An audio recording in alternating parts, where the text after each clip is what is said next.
You are listening to Zen and the Art of Triathlon.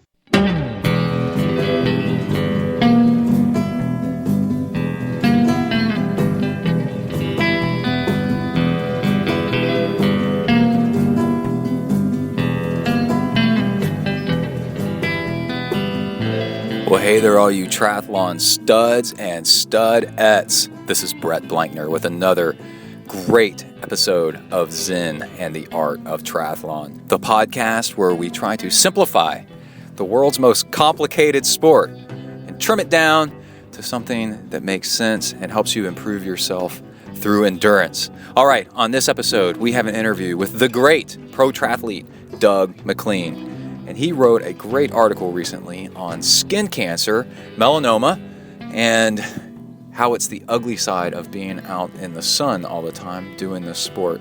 So he's on the show, and we talk a lot about, how to manage being in the sun without inflicting yourself with all the UV, and actually just lots of stuff about how he became to be a pro and his short but awesome career in the Navy, and lots of cool stuff like that. And he just went to QT2 Systems Camp down in Florida as well with Justin Metzler and a whole bunch of other people. So we talk about that, what it was like being there.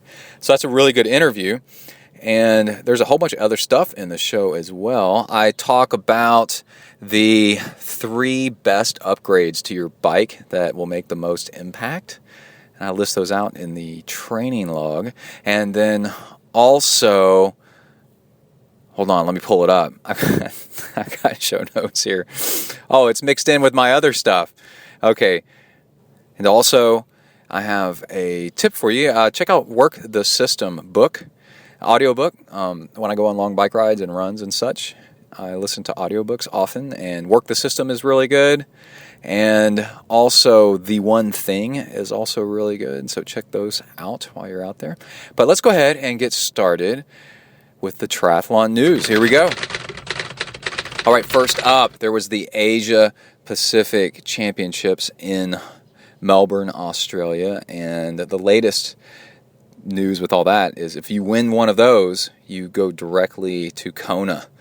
So that's pretty cool, instead of having to gather more and more points. And speaking of points, Mirinda Carfrey was in that race, and I thought it was kind of entertaining that suddenly on race day she wasn't feeling all that well and needed to hold back a little bit. And I thought, yeah. Because she's already qualified for Kona, why go wreck yourself, while you're going to the race? You have to validate, but why push yourself so much? And a year or two ago, she got not really in trouble, just, I don't know how to phrase it, but for not looking like she was trying really hard during the race. She was like stopping and eating chips with fans or something like, or eating a bag of chips while walking on the marathon.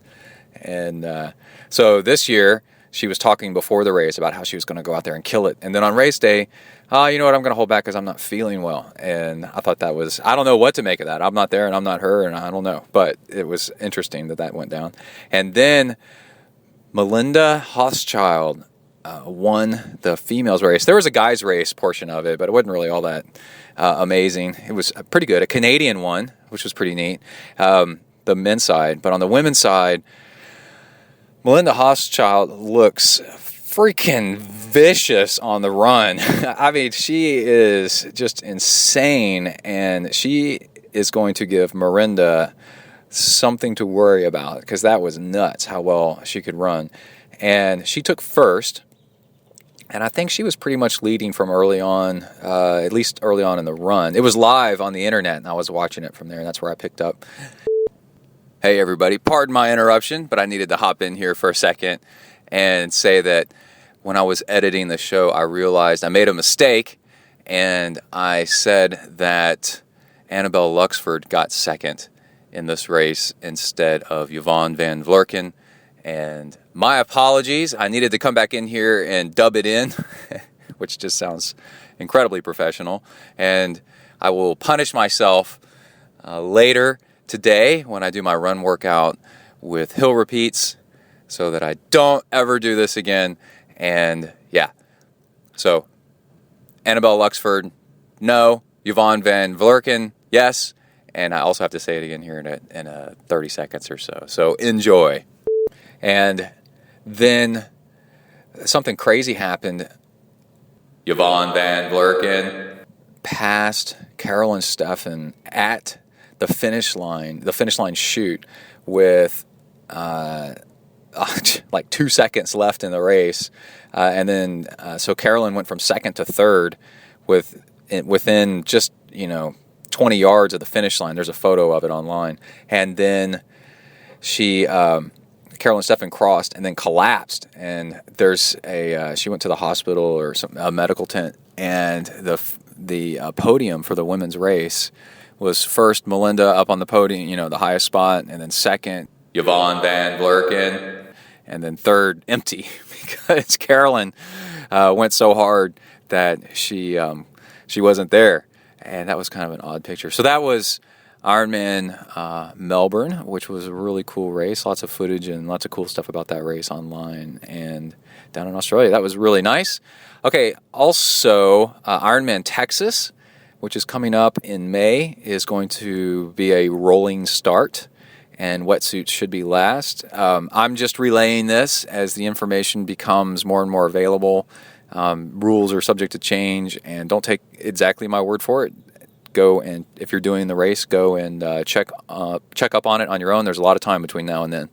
And then there's arguments, of course, on slowtwitch.com, the forum, about whether this is good or bad. I say it's great. I am a perfectly competent swimmer, and I hate mass swim starts because I'm not allowed to swim. I have to spend the first half hour of the swim fighting other people and punching them and getting punched back and elbowing for room. And I'm not a rude person, and I don't like it. I don't like being swam on top of by people, and it sucks. And I was telling somebody that asked me about it, yay, more triathlon, less brawling. It's the mass swim starts, I think, are dangerous, and they suck, and they're not fun, and it doesn't let you show how well you can swim. And again, I am very, very competent in the water. This is not coming from somebody that's scared of it or intimidated by it whatsoever. I grew up in swimming pools, fighting with other kids, getting held and holding other kids underwater, playing sharks and minnows. Was really good at all that kind of stuff. I love surfing, and being a good roll and tumble in the ocean is awesome.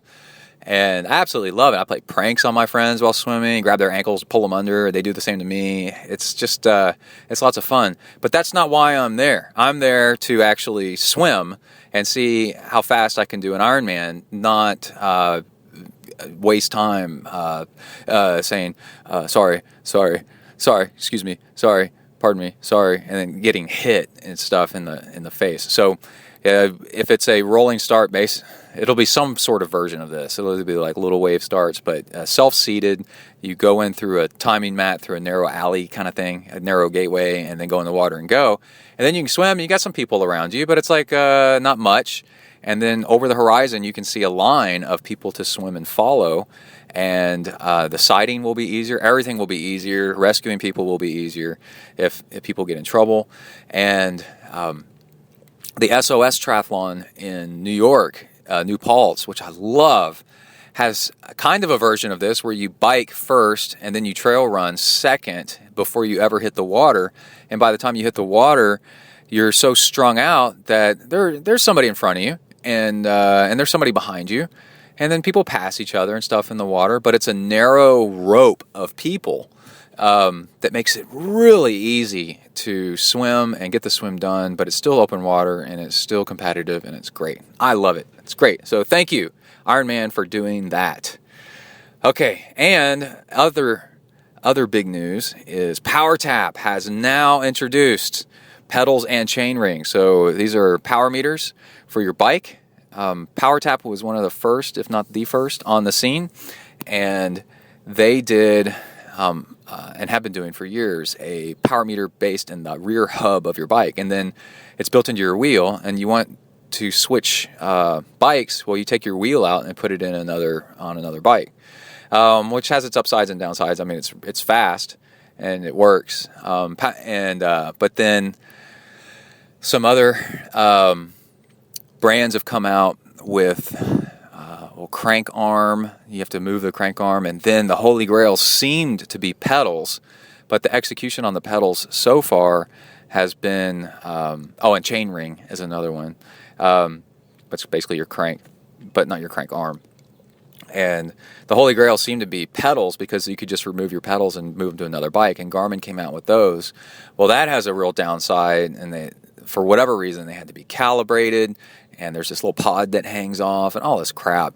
And that's and they were expensive, and it's 2 power meters instead of just 1, and all kinds of crazy stuff. And PowerTap just introduced. I have a PowerTap, by the way, in my hub. They're not a sponsor or anything like that. I've never had problems with it whatsoever, and customer service has been great. And they're renowned for just being just the Honda, Toyota of these power meters, which are complicated, and they just work, and they work great. And occasionally you have somebody that has a problem with it, but it's nothing, nothing problematic. It's fine. Their problem isn't problematic. Yeah, it is to them.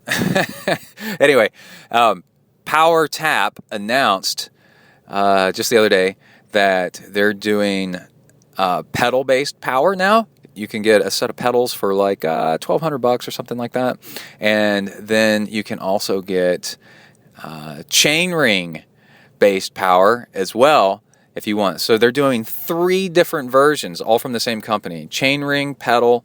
And the pedals are totally self-encased, so no extra pieces or anything like that. And apparently no calibration needed or anything like that. And then no external calibration with weird pods and how much torque to apply to the axles and stuff. And then still the rear hub. And the prices seem to be really good. The chainring one is $700 or something like that. And I don't know, all around it's pretty good. It's a pretty good deal. I like pedal based, but I've never had them, so I don't know. But PowerTap pedal would be, I imagine, with it being self-contained and all easily powered and all that stuff, seems to be pretty nice. I think the pedals would weigh a lot. That would bother me maybe. I don't know. Don't know. Haven't tried it. But anyways, it's big news in the triathlon industry. All right. All that stuff has been brought to you by, let's pick a sponsor here. Hornet Juice. Oh, man. Hornet Juice is a great sponsor of the show. I've been a sponsor, probably my longest running sponsor. And this stuff is amino acids that you add to, it's a packet of powder, and you add it to your fuel, and it's only 60 calories, and it lasts an hour and a half, and basically it's protein, and what it does is it turns on your body's signaling to start using fat for fuel. And holy cow, does it work. I'm going to read some emails in after the interview, and it is amazing how well this works, and how much people respond to it, and how much they love it. And it is synthetic. I love saying this. It is synthetic Japanese killer hornet saliva. And what scientists did was they figured out that this heavy bug that can fly for hundreds of miles without stopping, what is it using for fuel? Well, it's using fat for fuel, and then to turn on the metabolism of this fat, it uses these chemicals, these proteins in its saliva. So scientists figured this out, separated it out, figured out that that's what this is, and then started replicating in the lab, gave it to people, and amazingly, people are a lot like Japanese killer hornets. And it started metabolizing body fat. And they're like, holy cow. And it really does work. And you can help support Zen and the Art of Triathlon by going and getting some of this on the right-hand side of the page, zentriathlon.com. You can go there and you get yourself something really cool and really fun to try out. And it should definitely work. I get so many repeat orders of people saying how awesome it is. And then you also get to help out this great show that you love and listen to so much. And a little bit comes towards Zen and the Art of Triathlon, and a whole lot goes right back towards you. So you get to help out somebody else and yourself at the same time. It's a win-win. It's really cool. All right, so that's Hornet Juice, and let's go ahead and get started with our interview with Doug MacLean. I really enjoyed doing this interview. We talked for a long time about all kinds of stuff. So if you think that you know where this conversation's headed, just hold on, because you never know where it's going to go next. All right, here we go. Here's Doug. Welcome to the next level.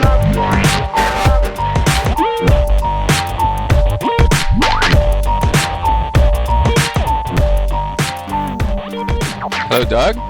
Hello. Hey, how's it going? Good. How are you? Good. Okay. I should have a speakerphone. I'm not good at this whole Skyping thing. Oh, I never use it. So. It's not a goal to achieve in life. No. Okay. Phew. I'll no longer feel inadequate about it. I work in technology, and I've learned that if you specialize in something, then they don't ever promote you, because they don't want to lose you as that specialist. So it's you got to transcend the technology and then find people that are good at using it, and then be good at hiring them and then telling them what to do. Yeah, there you go. Well, sounds like you got to figure it out, I guess. Oh no, not at all. But I've had to learn to give up on like having to be the expert in my field and like little technology tricks and stuff, and just be like, because it's changing so fast anyway. Like yeah, you get really good at Skype version, I don't know, whatever, 3.8, and then they change everything, and then after a while you just have to give up. So really what you're doing is helping me rationalize my complete competence at all things phone related. Yeah, not to worry about it. Okay. Technology changes too fast. So Yeah, agreed. And when they say Skype's dead, now you have to use Wandoozle 12, then be like, okay, whatever. Sure. Yeah. All right, cool. Well, I'm glad to have you on. And mostly about the article that you wrote that was so great for a lot of people to hear. About the melanoma scare that you had. And also, I want to give people a little bit of background on you first. You were commissioned as an officer in the Navy.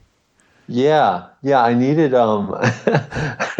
for lack of a more, you can come up with, it's just being in the Navy, it's a good thing to do. I think you should serve your country in some capacity, be it in the military or some sort of volunteer organization or whatever, right. Political sphere, public service, something. And so, my dad kind of presented me with an option. He was like, you can do ROTC, or you can figure out how to pay for school on your own. Yeah. So I was like, I guess I'll do ROTC. Yeah.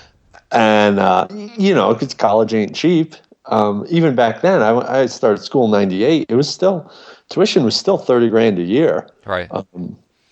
And so, I did ROTC, and then I did my 4 years in the Navy. I was on my first year in the Navy, I went to grad school, which was pretty awesome. And then I spent 3 years on a destroyer just out of Everett, Washington, and we were all over the Pacific Ocean, the Indian Ocean, and just doing all sorts of Navy things. It's good. I mean, it's hard work. You're working, even when you're back home in port, you're still working 80 hours a week. Yeah. I was in the Corps at A&M, and my parents were the exact same way.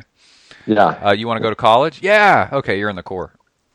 And I'm like, no, because I already went to military school. I went to Marine Military Academy in high school, and they were there. I was like, I'm done with that. I don't need it anymore. I got it, and I understand, and I got all the discipline I can handle. And they said, no, if you're gonna go to a university, we'll pay for half. If or more, and if you're in the Corps, and I said okay. So lots of my friends ended up being commissioned and in the Navy, because I was in a Navy Marine unit. Yeah. So Laurent Therivel was a Navy officer. I'm not sure where. No, he might have been a Marine officer. But anyway, that's cool. I understand kind of where you're coming from. That's a lot. I want to contrast later on you being on a Navy destroyer versus being with all these trained killers. Yeah. But and all that you've been through with such discipline within it's funny, like going to a triathlon training camp where you've got such individuals, right, but having to deal with a common goal. And like, oh yeah, how good is Jesse at trying to rein everybody in and get everybody to behave and stuff like that? Oh yeah, I've got thoughts on that. Yeah. Having been a captain, I was reading that, or you were not a captain. You were you were a lieutenant? Or? I got out as an 03, which is just lieutenant. Yeah. Okay, but executive function, right, on a boat. Your job is ship. It was a ship. Boat, I know. A boat. Yeah, a ship has boats on it. My dad was in the Navy. I know. Sorry, I was just being a joke. I was woken up many mornings with the Navy whistle from my dad. Yeah. My brother and I would roll over in bed going, "Oh my God, no, not again." Oh, Lord. Yeah. I still have nightmares about that. Yeah. Oh no! All hands on deck. My brother are like, "Oh, when will he stop?" Oh my God. Yeah. So, the executive function, your job as an officer, right, is to make decisions, the best decision, and then tell your crew, I guess, what to do from there. Yeah, essentially, yeah. So, I mean, I was a division officer, and I was in charge of First Division, which is just the name for the guys who are up topside doing all the deck stuff, the anchorings, the line handling, the moorings, the small boat ops, the helicopter ops, all that kind of stuff. And so and every division officer kind of is in the same situation where they have a division and then they also stand watch. So my commitments were kind of 50-50. Like, 50% of the time I had about 40 guys working for me. And kind of the key there, well, I guess the key to everything, it was one of my buddies told me this in my first year when I was just at grad school in the Navy, but he had been out in the fleet for a little while before going back to grad school. And he said, "Doug, it's not what you do, it's what you get done." And I kind of tried to carry that with me, because in a perfect world, your division, my 40 guys would just be well-oiled machine running on their own, and I would just kind of have to like come in and give them a little info and then let them do their thing. Ideally, they don't need me. Now, of course, it doesn't work out that way. Right. But that was the deal with the division, and then we'd go up on the bridge, and so I would just stand watch as officer of the deck, and it was either 4 or 5 hours, just depending on what watch it was, where you were in the watch rotation, and you're just running the ship from up there. Right. And yeah. So I guess, you're just trying to get people. It's middle management. You're having to deal with like guys going like on shore leave and getting in trouble and stuff too, right? Oh Lord. That's what I'm saying. You have to be the executive function, right? You have to be like, okay, guys, we're going to the port. There's I know you haven't seen a girl you probably have girls all over ships now. Our crew is maybe, I don't know, 10 or 15% female, something like that. Yeah. So control yourselves, and then when they come back, you have to deal with. And that's the thing. Like, you have 40 guys in your division. 37 of them are great. No problems. You don't have to worry. You don't think about them at all. But then there's always 2 or 3 knuckleheads who just go out and they end up in the wrong part of town, or they drink too much, or this and that. And next thing you know, you're down at the local police station in God knows what country. Right. And it's like, and they're not bad people. They just they're so excited to get on shore. Yeah. Like they just go overboard. They go too far. But yeah, that was.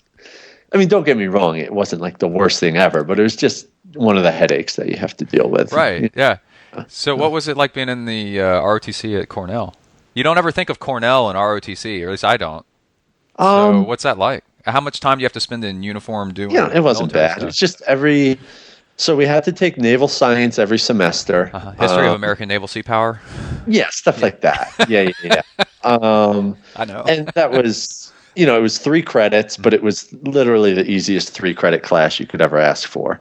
Because they want us to have a good GPA. Yeah. So basically, as long as you just show up and do what they tell you, you're going to get at least an A-. Yeah. It's usually 2 days a week, like Tuesday, Thursday morning. We would have naval science from 8 a.m. to 9 a.m. All the freshmen have to do drill, which is, march around with rifles and stuff. Yep. They would have to practice that 3 mornings a week at 5 a.m. But I got out of it because I was on the varsity rowing team. And if you were a varsity athlete, you didn't have to do drill. So I was like, whew. They ought to call it that, like in the course catalog, marching around with rifles and stuff, because that's literally what it is.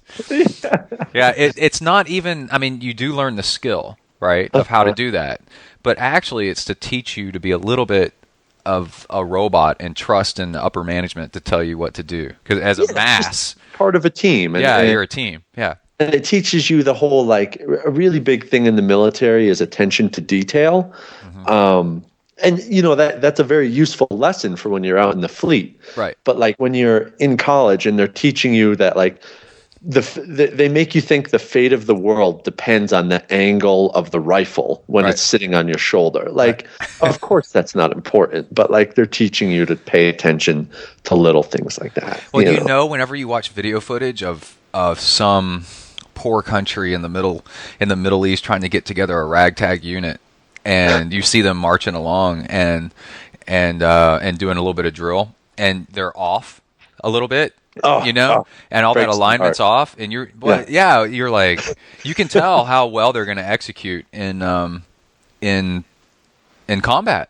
I think you're like, okay, compared to a unit that is just so tight, you're like, okay, it does tell a little bit about how much training somebody's done. It's pretty. Yeah. To a certain extent. Yeah. Yeah, you don't want to It's not. You don't judge until you get out there. Yeah, it's not a perfect correlation. Yeah, definitely. By any means. And then so we had to wear a uniform every Wednesday. From 8 a.m. to 4 p.m. or something, and we would have they called it drill. We would just Barton Hall is the big. It was a airplane hangar in World War I, and since it's been converted now, it's an indoor track, and then also the ROTC building, Army, Air Force, and Navy. ROTC are all in Barton Hall, and we would just go up to Barton Hall and do something every Wednesday afternoon. It was obviously Navy related, but sometimes it was whatever physical type thing. Sometimes it was lectures. Sometimes it was whatever.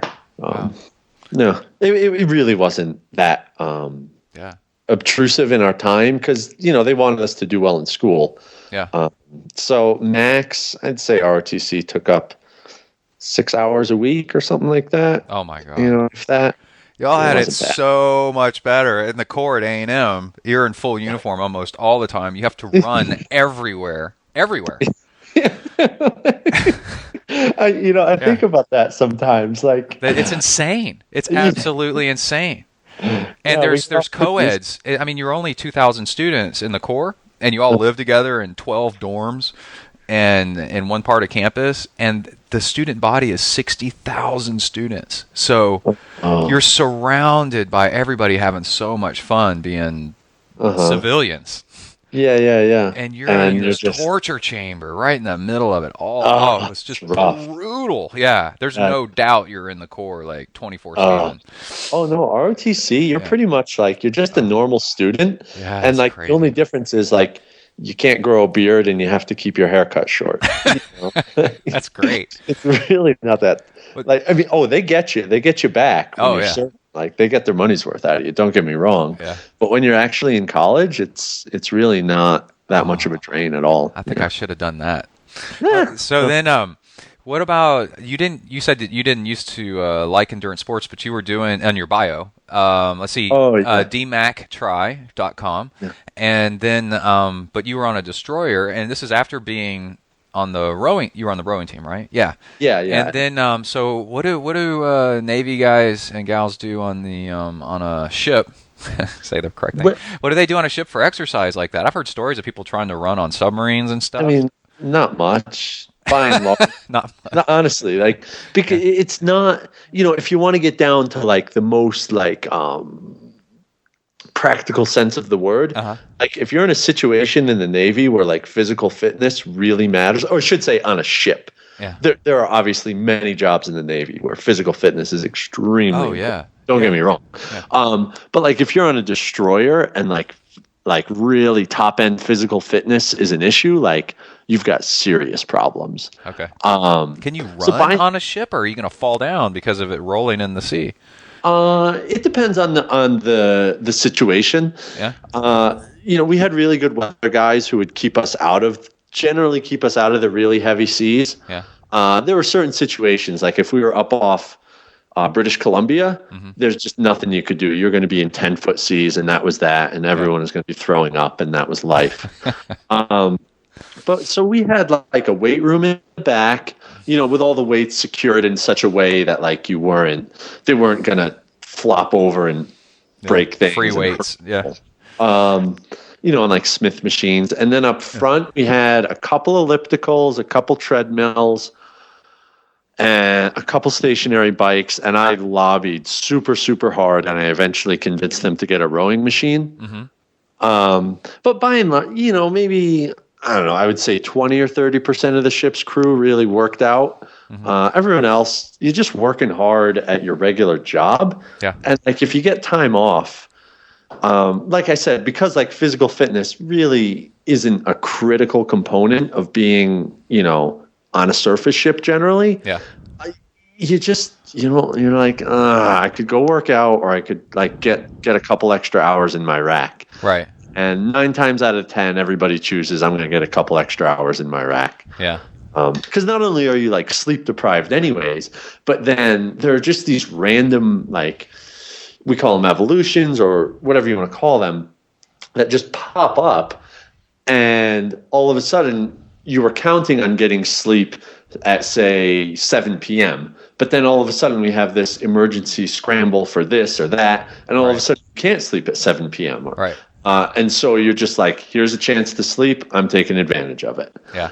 That kind of a thing.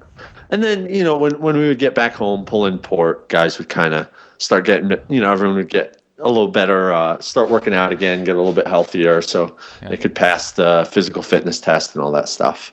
It must have prepared you for being a triathlete, always ready to take a nap. Yeah. It certainly prepares you to stand in a midwatch up on the bridge, like in the middle of the Pacific Ocean, does a whole lot for preparing you to deal with like the boredom of an Ironman bike. Yeah. I'll tell you that. Yeah, right? Yeah. People that grew up with really bad childhoods where they had to endure a lot, and then also poor childhoods where they had to entertain themselves, and ex-military always do well in long-distance endurance sports, because the mental suffering component is taken care of. They've got that already, and it's something you can actually train, and you can be unfortunate and train it out of, not because you wanted to, but because you had to. And people always end up pretty tough. Yeah. Well. Yeah. Okay. So you went to Michigan. Grad school at Michigan. And you were working on a PhD in environmental engineering. Yeah. Good. I love that, man, because all my schoolwork was environmental stuff. And then, but then you quit. Wait, did you quit? And I was started doing pro triathlon? Yeah, I was very little supervision. I had 2 advisors, and my only face-to-face interaction with them was a Monday meeting every week for an hour. And so I was pretty much just left to my own devices. Yeah. And they had all sorts of other things going on. So they didn't know. I would just come to them with progress report and what I want to do next.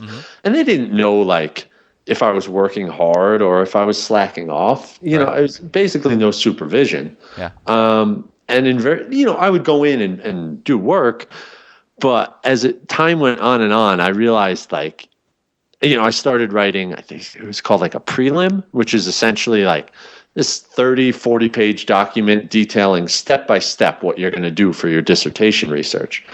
And I would just kind of like every day, if it was nice out, I was faced with that choice. Like, do I want to ride my bike or do I want to write this prelim? And Don't you wish you times could do both at the same time? Yeah, I wish so much I could do computer work while on the trainer. It's just barely too difficult. You know what I mean? Yeah, you can't get in a good workout if you're trying to think and type. Like right now, like coaching, right? Mm-hmm. Mm-hmm. If you could do both at the same time, but you can't coach well while trying to put in a good effort on the bike. Oh no, not at all. No, it's like crazy. There's so much mental energy required for like a quality workout. Yeah. Okay. So anyway, sorry. Yeah. No. Yeah. So 9 times out of 10, I was like, I think I'll go out on my bike. And I just went into my advice. I had these injuries in 2008. I had a stress fracture in my femur. Yeah. And then I needed shoulder surgery. And it was 2000. At the time, I was just a mediocre age grouper. Like, I think my best finish was 10. I had done like 7 triathlons, and my best finish was a 10:46 Ironman Lake Placid. Yeah. Yeah, it's good, but it's not pro. Right. Yeah. But I knew, I believed in myself. I was like, I think I can be pretty good. Yeah. So, and I was 28, and I said to myself, triathletes peak when they're 35, 36. Uh-huh. If I want to be good when I'm 35, 36, I need to get serious about it now. Yeah. And so I just went up to my advisors and I said, listen, guys, my heart is not in this. I got to go. So I took my friend called it my consolation masters and moved out to Colorado. And I've just been 100% a triathlon guy ever since. And that was moved out here December 2008. I interviewed Jordan Rapp. Gosh, I hope I can keep saying that every once in a while. Yeah. And one thing he said is, if you want to go pro, you got to commit. Too many people go pro kind of on the side. Yeah. And then they never get to be top pro because they never really commit full on. And but sometimes you gotta sometimes you can just keep your fingers crossed and pray that it'll work out, Yeah, but a lot of us have to make money on the side too, right? So you're like, the best option is to have a sugar mama or sugar daddy. Well, my sugar daddy was Uncle Sam, actually. Oh, okay, yeah. See, so I was in the Navy for 4 years, and we get paid a good salary. A third of it's tax free. Wow. And then not only is it a good salary, but we're out at sea for 6 months out of the year, so you're really not spending any money. Yeah. And that's true. I have a friend that was on a submarine, and he had a whole bunch of money saved up. And I just had, it was something like 50 or 60% of every paycheck I was direct depositing into mutual funds with USAA. Yeah. And I got lucky with a couple of them. And so, I was at Michigan, I had a lot of money in the bank. And so I had freedom. Mm-hmm. And that's what kind of gave me the freedom to know that I could come out to Colorado, because I just had all this money saved up. And I was like, you know what? Screw it. It doesn't matter that I'm terrible at triathlon and have no source of income. I have this safety net. Yeah. No, of course, I've whittled that safety net down to almost zero at this point, unfortunately. Because my first year, my first 3 years, I was just draining $2,500 a month straight out of the bank account every single month. Yeah. And now, I'm doing much better now, but that 3 years of just draining money really kind of hurt the balance, I guess you could say. It will. So you had a scare with some melanoma recently, and looking at, I don't know you personally, and looking at your pictures, and you look like you're a redhead. Yes. And I go to races. Richie Cunningham's done a bunch of races that I've been in, and I'm like, that guy, I hope he wears a ton of sunscreen, because he is such a redhead. And I'm like, that he's got no built-in sun protection whatsoever. Not that it'll get anybody, but it just doesn't help. Well, we're just more prone to it. Yeah, and my granddad was a redhead, and he managed to live to 82 or something like that, but eventually melanoma got him. And then but I mean, that's really late in life. But I grew up with him always getting little pieces kind of plucked off here and there and stuff. And he was a kid that grew up in Florida, just just a normal guy. And then I also grew up with really conscious parents telling me, stay out of the sun as much as you can. But they were reasonable. They wanted me to have a good time. And I was a lifeguard.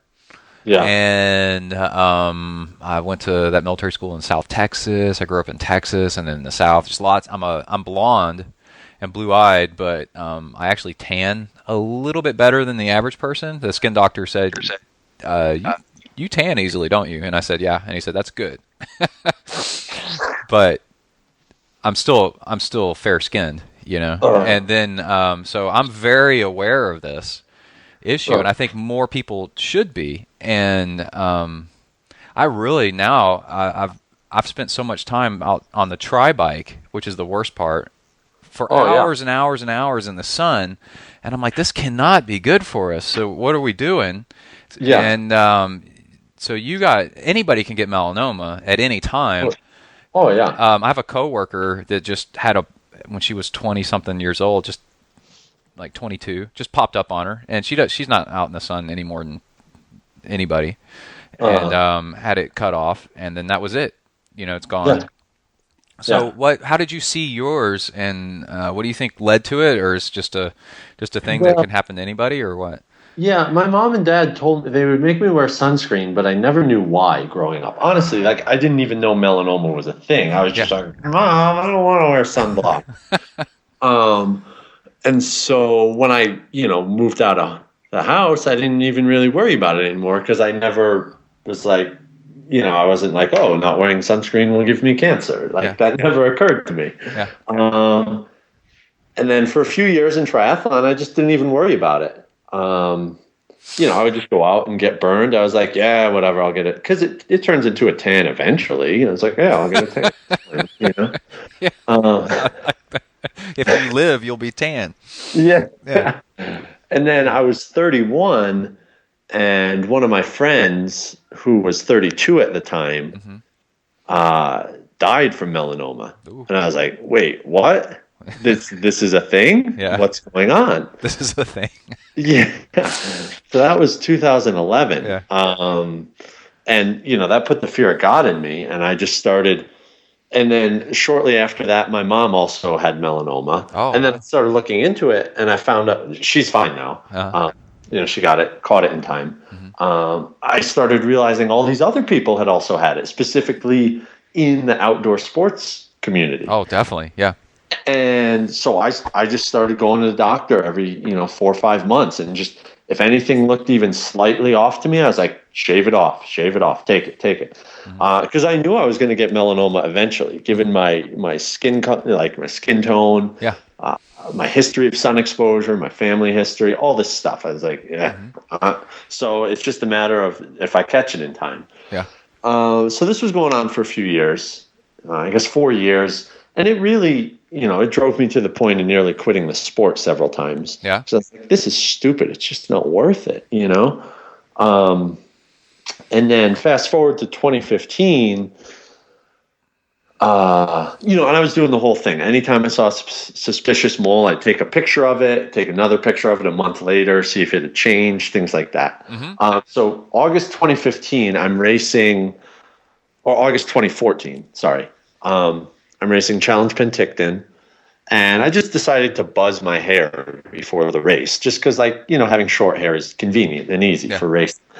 And I just noticed this oddly shaped mole kind of near about an inch behind my left temple, but under the hair. Yeah. I never would have seen it if I had kept my regular length hair. My regular length hair is really, really thick. Yeah, and that's weird, right? You would think that would block you from the sun.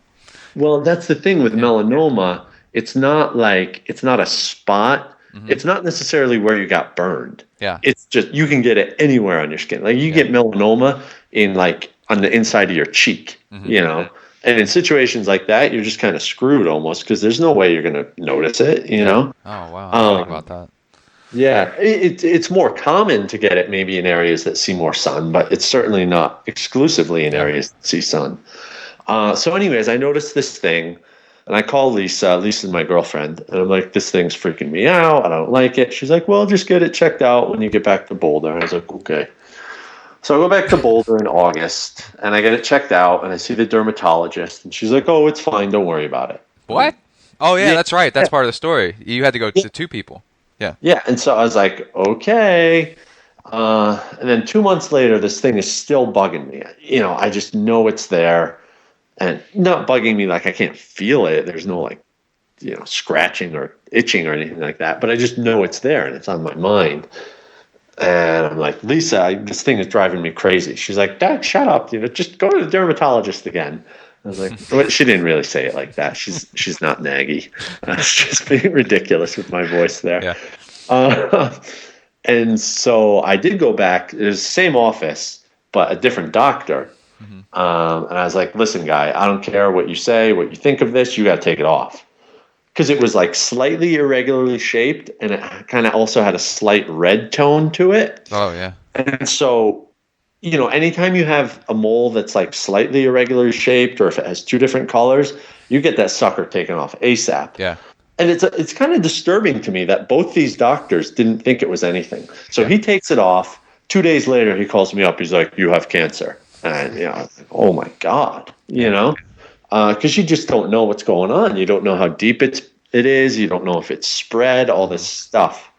And because of the location of it, they needed to do, it was a fairly like complex surgery. They needed to call in a second surgeon. Mm-hmm.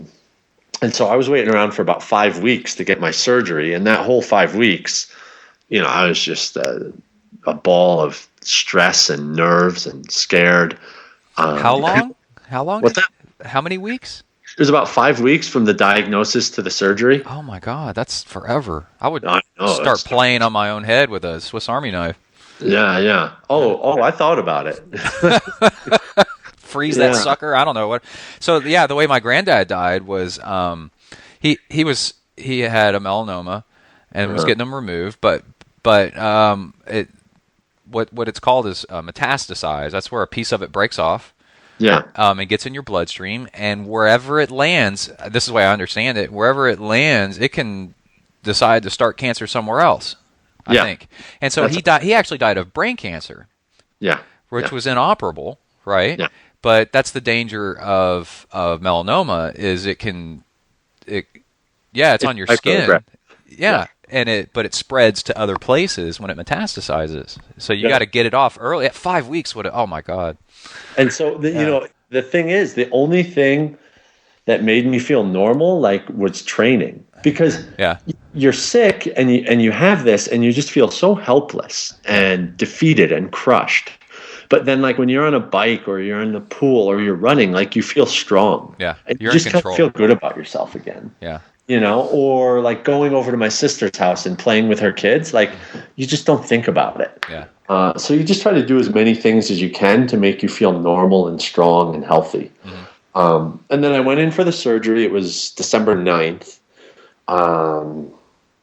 And they took out. They just ripped out all the skin that was anywhere within an inch of the melanoma spot. Mm-hmm. And then they also took out nearby lymph nodes, mm-hmm. and they didn't take out the whole lymph node, just parts of it to do a biopsy. And there was no evidence that it spread anywhere. Good. Yeah. So, I guess we got it early enough and we move on with life. And, maybe I'll get it again. And, it's just a matter of if I catch it again, you know. So we'll see. Yeah. Yeah, it's kind of like riding in traffic, isn't it?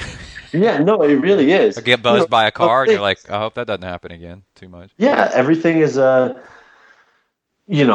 taking risks in literally everything we do, and you just kind of decide what risks you can manage and what ones you can't. So what kind of sunscreen do you wear now? Duct tape? What's that? Duct tape? No. Anything that's zinc oxide based or titanium dioxide based. Yeah, definitely. Yeah, Zinca was an old school brand of that stuff. Yeah, you want to stay away from those like avobenzone, oxybenzone, anything based on a benzene group. Yeah, that's bad. Because they'll break down and become carcinogenic. Which is ironic as heck. Yeah, I know, right? And then I find on my nose, because my nose gets it really bad, I'll use actually Desitin, that diaper rash cream. Oh, yeah, yeah. That's just like zinc oxide paste, basically. And really, I didn't know that. And it would probably be cheaper than buying zinc oxide sunscreen. Yeah, it's cheap, and it's just like an impenetrable wall. Yeah. And nothing gets through that. Yeah. It works pretty well. Like there's a local company, it's hard to find the spray zinc, but there's a local company here in Boulder, Goddess, one of those, and they make a spray on zinc. It's expensive as hell, like it's $20 a bottle, but Yeah. I still buy it, particularly like for race day, because it's easy to put on the spray on in transition. Works out pretty well for that, But other than that, I just kind of get whatever's in the store that's a zinc oxide based cream, Yeah. And people ought to know that zinc oxide is like that's the crown jewel of skin protectant for sun. Well, like along those lines, though, I should say it's one of the things I always, when people ask me about it, it's like sunscreen is good, but clothing is better. Oh, true. Yeah. So unless there's something really funny going on, I'm always wearing so my clothing sponsor, Skins, they're out of Australia, and Australians are always dealing with skin cancer. Yeah. A bunch of white people running around in a tropical area. Out in the outback. Yeah, exactly. Everything Skins makes is whatever, UPF, SPF, I don't know what the accepted term is these days. But anyways, we'll call it SPF 50. And so I just wear like a Skins base layer basically on every single workout. It's 95 degrees out. I'm still wearing a long sleeve base layer under my bike jersey or under my running shirt. Yeah. Something like that. And that just, again, it's just like an impenetrable wall to the sun. Nothing's getting through. Have you found something for your wrists and your fingers and thumbs wear? I just wear, I just went to a bike shop and got these bike gloves that claim to be SPF 50. So I just wear those, like fingerless gloves. Just fingerless gloves? Yeah, I've been kind of wondering because the backs of my hands and my wrists I've got long arms. Yeah. So stuff doesn't cover up that section of wrist. So my inner wrists are facing upwards just constantly, and I'm trying to figure something out. I think fingerless gloves are the way to go, and then one wrist has a road ID on it, so that blocks the sun. Yeah. And then just put like a watch or something on the other wrist, Yeah. It works out. And then, I train all the time with arm coolers on, and then in the sun. Or arm warmers, and then I haven't really. What about the tops of your legs? What do you wear for that out on long ride? Do you wear anything? What, you mean like my thighs? Yeah. Oh no, I trust because most of the cycling bib shorts are double layer, the fabric, so that blocks all the sun. Anytime you kind of have a double layer fabric, you're blocking the sun pretty effectively. What about the tops of your knees though? Do you have a? I'll put like zinc oxide there. Okay. Yeah. Sometimes I'll wear like skin the calf sleeves, compression sleeves, and those will keep the sun off your calf. So, what practical methods have you come up with for training to stay out of the sun so much? So, over the years, I've learned to be very much okay with training indoors. Exactly. I do not ride my bike outside in the middle of the day or run outside in the middle of the day unless I absolutely have to. And that's exactly what you do. You swim. You just kind of pay attention to the UV index, and you just kind of avoid the times when that UV index is getting above like 6 or 7. And if you are going out when it's up that high, you just kind of put on as much sun protection as you can. Okay. There are the time you have a 6-hour bike ride, like love it or hate it, you're going to be out when the sun is blazing.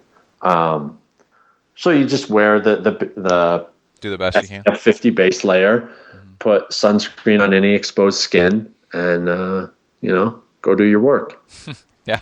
Well, you've got to get on a coaching call. Do you want to pick up with what TriCamp was like after that? Yeah, sure. Yeah, that sounds good. Yeah, I gotta talk to my guy. Okay. He's getting ready for Texas, Ironman Texas. So we're getting down into crunch time here. Oh yeah. So you want to text me when you're ready to get back on? Yeah, sure. That sounds good. Okay. All right. Bye. Thanks. Bye. Can you hear me? Yep. All right. And we are back. So you were coaching somebody about Ironman Texas. Did you tell them they're crazy? Yeah, well, I like Ironman Texas. The bike course is mentally tough because it's single loop and there's no spectators. True. And it's dealing with a headwind. for the long entire second time. half of the bike. Yeah. But the run is great. 3 loops, tons of spectators. Yeah.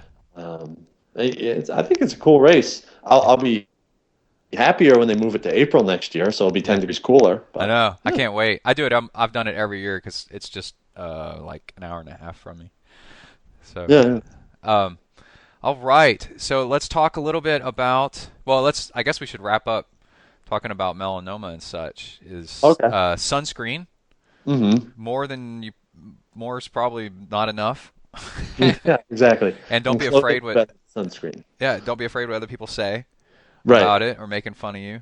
Oh goodness, yeah. The amount of grief I take for all the sunblock I wear, but I'm totally okay with that. I work with somebody that on purpose goes to. Well, I guess everybody that does this is on purpose. Goes to tanning booths, and I'm just like, it makes me want to rip my hair out. Yeah, I don't think you accidentally go to a tanning. Yeah, I'm like, you are doing horrible damage to yourself. You gotta stop, But I just can't. She's really young, so I can't talk her out of it. So whatever. Yeah. Well, the last thing people want is to be lectured, right? Yeah. So what I do is I make fun of her. Yeah, there you go. Yeah. Oh, did you grow your melanomas today? Whatever. All right. Oh yeah, when you're young, you don't think it's a real thing. Yeah. You can't even conceive of like getting old when you're young. Yeah. That'll happen to other people, not me. No. Oh, you're exactly right. Yeah. Okay, so camp. You went to the QT2 Systems camp. Yeah. And how was that? Oh, it was productive. Yeah. Which is the phrase I like to use for things that are extremely difficult but also make you better. It's my euphemism. Yeah, it was good.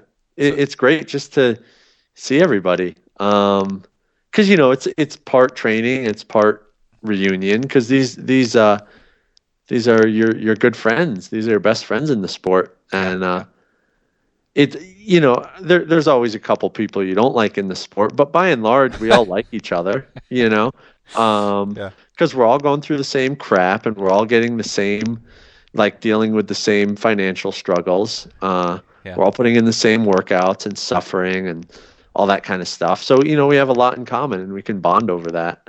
And everyone who shows up to the QT2 camp, Jesse, he makes sure they're not dummies, So it's a whole bunch of people who aren't afraid to work hard. And it's good stuff, and we all encourage each other.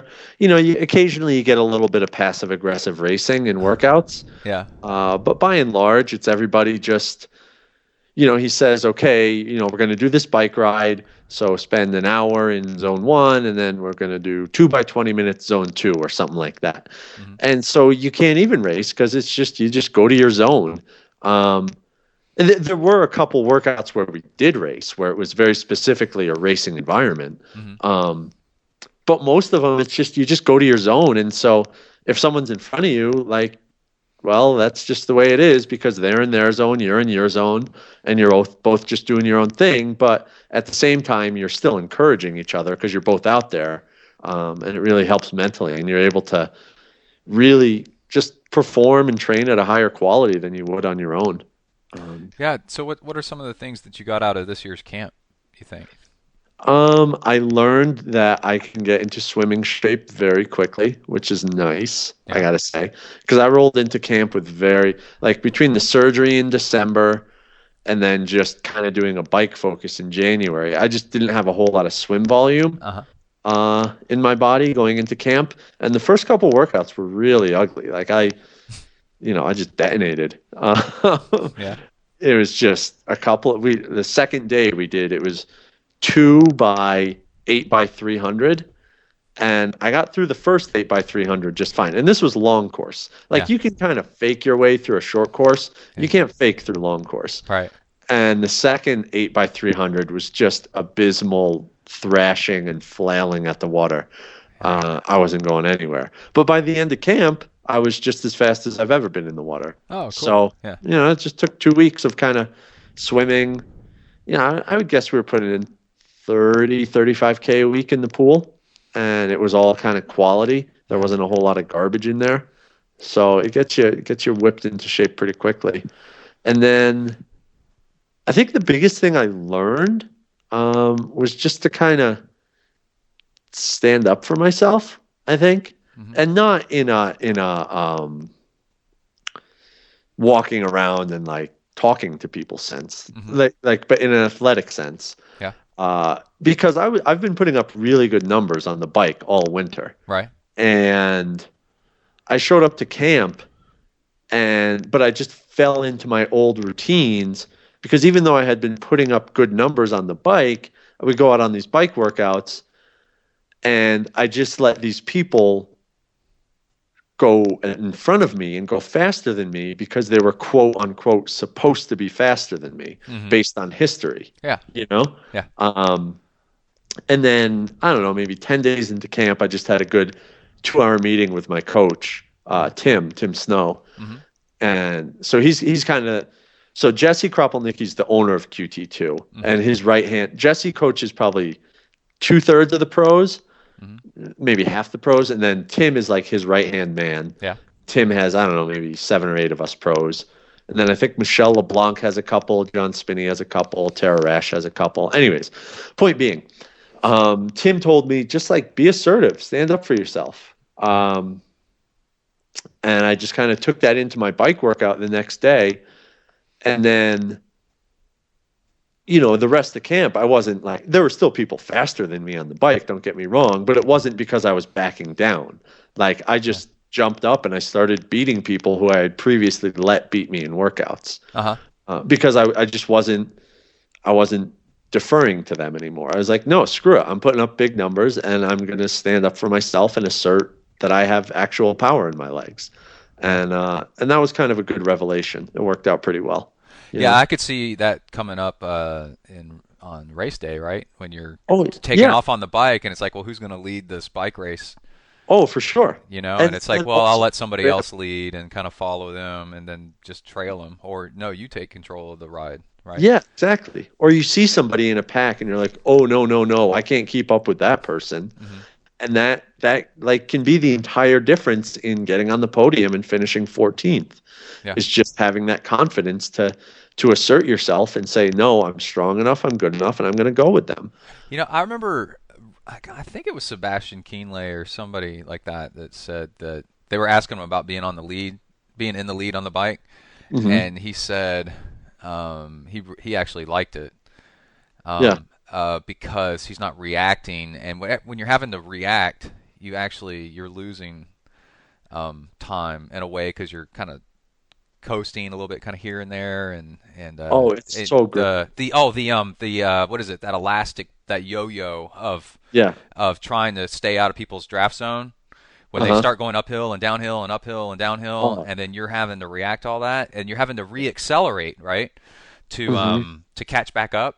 After they've stretched out really far and they've broken that elastic band a little bit, and those surges suck and they wear you out. And he said that being in front's the best because you don't have to worry about that. Other people have to react to you. Well, yeah, exactly. And also, like, not that I'm ever in the front of like these big, you know, like Kona Ironman brand, but you know, I'm off the front a lot in like smaller local races. 500, 800 person races, I'll be off the front. And it's really nice because you can control the race when you're off the front. You can see what everybody's doing. If somebody makes a move, you have time to react. You don't have to like sprint out of your saddle. You can say, oh, they closed the gap to 30 seconds. I'll just pick it up 10 How watts, are you watching that on the bike? Are you turning around and looking all the time to see who's behind you? How can you tell who that is? Out and backs. Okay. Or occasionally, you know, if you're rolling through an aid station, you just check back over your shoulder. Yeah. You know, it's great. You check back over your shoulder. You don't see anybody. That's the ideal situation, right? That's rare. That's not something that happens. Then you start wondering, am I lost, right? Yeah. I'm off course. You can ask people for time checks. You know, it's a little bit awkward to get time checks on the bike, but sometimes it works out. Yeah. Like if there's like some out and back type of situation or something like that. Yeah. You know. Oh, so are you doing Ironman Texas yourself? In as of now, yes. I'm currently, me and my coach are going back and forth about whether I should swap from Texas into Challenge Atlantic City. Oh, yeah. I just kind of like, I have a bit of a nagging hip issue, and I don't think it's like it'll be healthy in time for Texas, but I would just have more prep time to get in running shape for Atlantic City. Yeah. And then also I like the 20-meter draft zone that Challenge uses. Yeah. It turns it more into I'm not particularly good at pack riding, but I'm extremely good at just Solo getting aero and sitting at, well, in QT2 we call it zone 2, like mid zone 2, and just drilling that for 112 miles. Like that's my strength. And so if you have a flat race with a 20-meter draft zone, that's exactly the situation you have. That's like a dream come true, isn't it? Yeah. And so Texas really is going to be, it's a non-wetsuit swim, and it's a relatively flat bike. So the bike packs are going to stay together. Texas is, and at 12 meters, it's really just going to be a glorified ITU race. There's going to be 50 or 60 guys there. And so that doesn't really play to my strengths. Yeah. But that said, the timing of Texas is way better with respect to the rest of my season. Yeah. So we may just bite the bullet and stay in Texas. So it's kind of, flip a coin right now, whether it's going to be Texas or Atlantic City. We'll see. Okay. I found at Texas at the gentle rolling terrain, I found that elastic, back and forth for my level of biking was, and then the drafting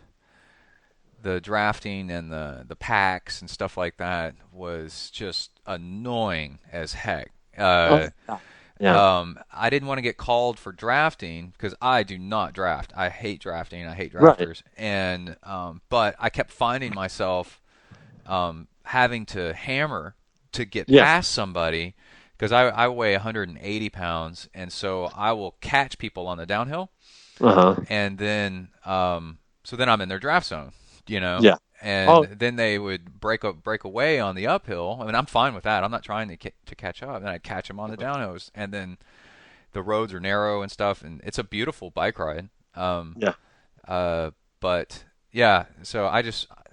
hate the drafting situation on these big Ironman races. Like Texas is essentially like, it's a contest of who's good at bouncing between zone 1 and zone 3. Yes, exactly. That's exactly what it is. Yeah. Yeah.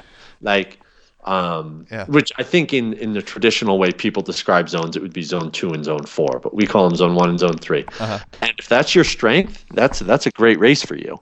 But Atlantic City, if you're better at just drilling it at steady in zone 2, then go to Atlantic City, Yeah, you are right on about that. That's a great way to describe it. Yeah, and it wears you out.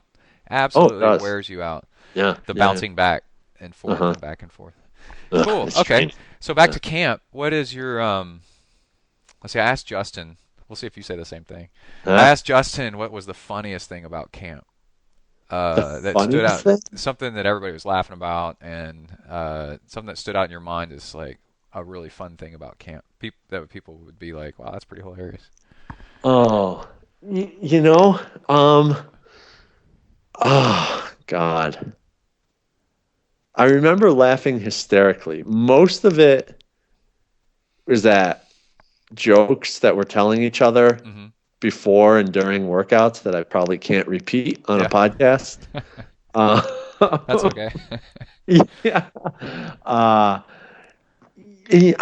I guess the most like PG thing that I thought was secretly hilarious, I don't know if everybody else found it hilarious, was like, so Jesse Kropelnicki, he laughs at his own jokes so much, but he will not laugh at anything else that any other human being says. He's like a robot. And I just think it's the funniest thing. I don't know. It's a whole challenge, and it's a whole game of mine to get him to laugh one day. So it's like a game trying to get him to laugh.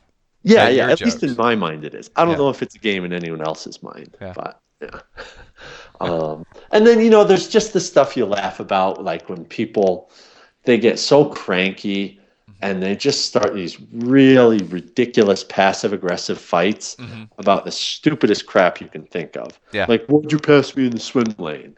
Like, really? Like, that matters at all? That's not to say there was, like, rampant fighting and disharmony. No. It's just, you'll see somebody, like, grumbling in the corner or something like that. Can you tell when somebody's being grumbly and you kind of do like that Snickers commercial and say, "Hey man, I think you need some carbs"? Oh, yeah, all the time. You kidding me? And it fixes them too, doesn't it? It's fun. Which maybe, in my mind, I'll say one thing, is the Twitter account, Pat Wheeler's Arms, which I find hilarious. What is so it? we have Who this is it? guy in our squad, Pat Wheeler, and he's a coach with us. And someone just took this ridiculous photo of him one day in his Speedo with these insane bike-lined hands. And it just turned into a joke and a thing. And so someone at camp started a Twitter account called Pat Wheeler's Arms. And it's basically just Pat Wheeler's Arms just swearing at Jesse and everybody. Because Pat's one of those guys, everybody loves him, but he's just kind of constantly grumbly and a little bit angry. But we all know he's like a really nice guy. So his like grumbling and anger we know is harmless. Yeah. And so it's just kind of amusing, Yeah. And so we all get a kick out of that. But, there's nothing came out of camp that I could use in like a 10-minute bit at the Improv or anything like that. Oh, okay. Well, and what about, let's see, we got some questions and from people. And one of them's about, AJ Balco wanted to ask you about nutrition. Is this a serious question or is he trying to mess with you? Well, I've been ripping on him the last week because he's on like the all vegetable diet in an effort to cut some weight. I heard he's turned into a total fat ass lately, he said. That's by his own admission. And then I see a picture of him and he's got like abs from his chin down to his kneecaps. Yeah, he's being dramatic. Yeah, and I'm like, I don't think so, dude. Yeah, I think you're hashtag blessed a little bit there. Yeah, AJ. Yeah, AJ likes speaking in exaggerated phrases, I guess. Yeah. So he's into eating the vegetables. Did he eat too much cauliflower or broccoli? And basically all I do is get texts about how much he has to go to the bathroom now and how miserable he is. Oh yeah. Only eating vegetables outside of training. And we kind of pick on him, but whatever. Well, what did he ask about nutrition? Well, he asked us on Twitter. He said, see, I don't know if he's joking or not, right? Because y'all were all just hanging out together for you have to pardon my y'alls, too. I've been in Texas. Been in Texas, too. Eating tips. Yeah, epic food challenges. Okay. Oh, yeah. I get down on restaurant eating challenges. That's my jam. Okay. So you're talking about like eating contest stuff? Not necessarily contest. It's like you go into a restaurant and it's like, if you eat this, we'll give you it for free, that kind of a thing. Oh, when he said epic food challenges, I'm like, you conquered diabetes or something like that. I don't know what in the world he was talking about. Okay, so nothing serious. So what's something like I was listening to a podcast where a guy said that one of the best things he's ever done, most amazing things he ever did was eat like 140 chicken McNuggets. And the guy interviewing him said, "How in the world did you do that?" And he said he did it actually passively. He didn't even know that he'd done it until he did it because he was watching a football game and he loves chicken McNuggets. See, that's a little because that's stretched out over like 4 or 5 hours. Yeah. Don't get me wrong. That's a lot of chicken McNuggets. That's a lot of chicken McNuggets, man. Yeah. So the first one, it was at the Texan Steakhouse in Myrtle Beach, South Carolina. They've since gone out of business, though, unfortunately. Yeah. This was 1999, I want to say. And it was a 5-pound steak with a baked potato and a side salad. And you had to do it in under an hour. I polished that sucker off in about 40 minutes and then had some chocolate cake. Oh, my Lord. The 5-pound steak is friggin' huge, man. Yeah. How'd you feel after that? Then we went back to my buddy's house and played video games.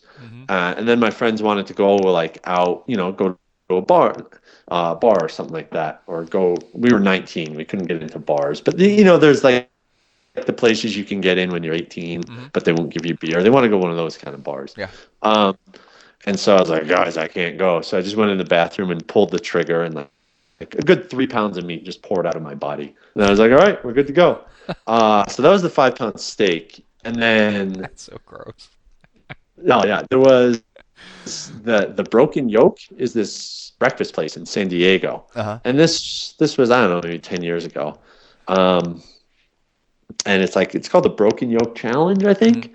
And what it is it's a pizza tray. It's like a 15 or an 18-inch pizza tray, and they put it on it. They put a 12 egg omelet stuffed with cheese and mushrooms, and then they smother it with chili, and then they cover the rest of the tray with hash browns. Hmm. And so So, this thing is just piled a good inch and a half to 2 inches thick with sounds eggs and good. hash. I might be able to take on that one. And then they put these two biscuits on top. Each biscuit's like the size of a damn softball. Okay, this is starting to get big. Yeah. And so I got through the eggs and the hash browns relatively easily, maybe half an hour. Uh-huh. And then the biscuits were just, oh my God. It was like, it was the hardest thing I've ever done, like in terms of eating, which I guess in the grand scale of human suffering doesn't get me a whole lot of sympathy. Yeah.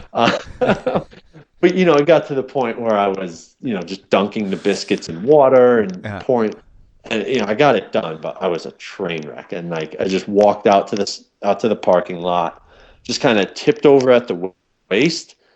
Uh-huh. I got my t-shirt, got my picture on the wall. There's like a plaque and stuff. And then I walked out to the parking lot, and like, I didn't even throw up. I just tipped over at the waist, and food just poured out of my throat into a garbage can. Oh, It weird. was like, that was by far the worst thing I've ever done to my body. Oh my God. Have you ever done heat as a food contest, like hot peppers or No, chicken wings that no, are hot?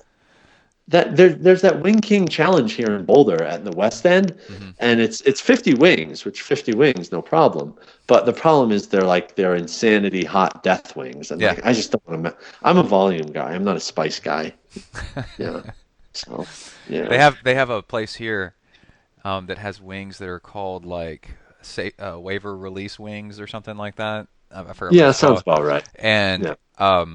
I saw a couple of guys trying to eat. One guy was sitting with them while the other guys started eating them, and it it he started almost convulsing from the heat. Oh yeah.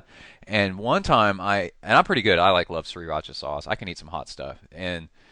But we ate some ghost pepper. Some friends and I at work on a dare tried to out eat each other Hmm. on ghost pepper chips, Yeah. and That sounds like uh, a horrible. Yeah. yeah, and but it was an ego thing. I take a chip, then she would take a chip, and I would take a chip, and then she would take a chip, right? And then Yeah. we realized our hair started tingling on the tops of our head. And it got really, really weird. Once you get past the heat, the it you can only get so hot, and then what actually I think the plant's defense mechanism is it starts making you hallucinate a little bit. Oh yeah, I've heard about that. Yeah, Yeah, yeah. and there's a really great you'd like this. There's a YouTube channel for L.A. Beast, Okay. and he's a guy that eats crazy stuff. And I can't believe you haven't seen this before. This guy is awesome, and like 3 bottles of sriracha sauce or something. So, Oh, uh, oh. just like really gross, hot, nasty stuff. And he makes videos about it. One time his roommate walks in while he's doing it, and then his roommate goes, "God damn it, you doing that again? If when you start puking, you clean it up." But Yeah. yeah, he ate ghost chili. He ate like 3 or 10 or something like that ghost chili peppers and started hallucinating and couldn't see. It was like making him blind and stuff. Oh, well, That's when that's you like that understand. episode of Simpsons Yeah, well, it's where Homer. it's Yeah. yeah, yeah, he has he has the Vision Quest thing Yeah. where yeah. Space Coyote and everything. Yeah. Yeah, Yeah. it gets really, I mean, believe me, like it gets unbelievably hot. Oh. But then weird stuff starts happening. Once it can't get any hotter, then just like yeah, strange stuff. And it's that you can tell that it's like that plant's defense mechanism. It's like I'm gonna mess you up if you're gonna try to eat me. I You know? actually listen to my body, and Yeah. when I'm in extreme pain from eating a certain food, I say, "Oh, maybe I should stop." I've no, I've never hallucinated from hot stuff. These guys, there's this whole other level of food eating competitions. One of his videos, he eats a cactus, and Oh, that sounds like a and not like a prickly pear cactus, but like a cactus that's just covered in thorns. That's like fur. oh, You know, it's pretty oh. crazy. Well, cactus can be good if you cook it. Oh no, he's eating them raw. He's like goes to Lowe's and buys a bunch of them and just starts eating them. It's pretty I crazy. just don't understand that. Okay. Well, anyway. Sure, they don't what we do, right? Yeah. You know? So, what do you for training? And you're a coach, right? People can get in touch with you for coaching. Are you taking Yeah. on anybody right now? No, You're no. full up. And what's it like living in Boulder? I heard Boulder's good. Justin say he may try to move out there to be around more of you guys. Yeah, well, yeah. So I just filled out my athlete roster last week. I'm at a good spot right now. Yeah. Boulder in and of itself is great. But that said, so I'm splitting a place with Kevin Collington. Yeah. I split a place with him, and his girlfriend Lindsay Jordanic, she races ITU. Whenever she's happens to be in the U.S., she'll stay with us. But on the ITU circuit, specifically training with Darren Smith, she's all over the world all the time. So we don't see her that often. Honestly, I don't see Kevin that often either because we're both on the road so much. Yeah.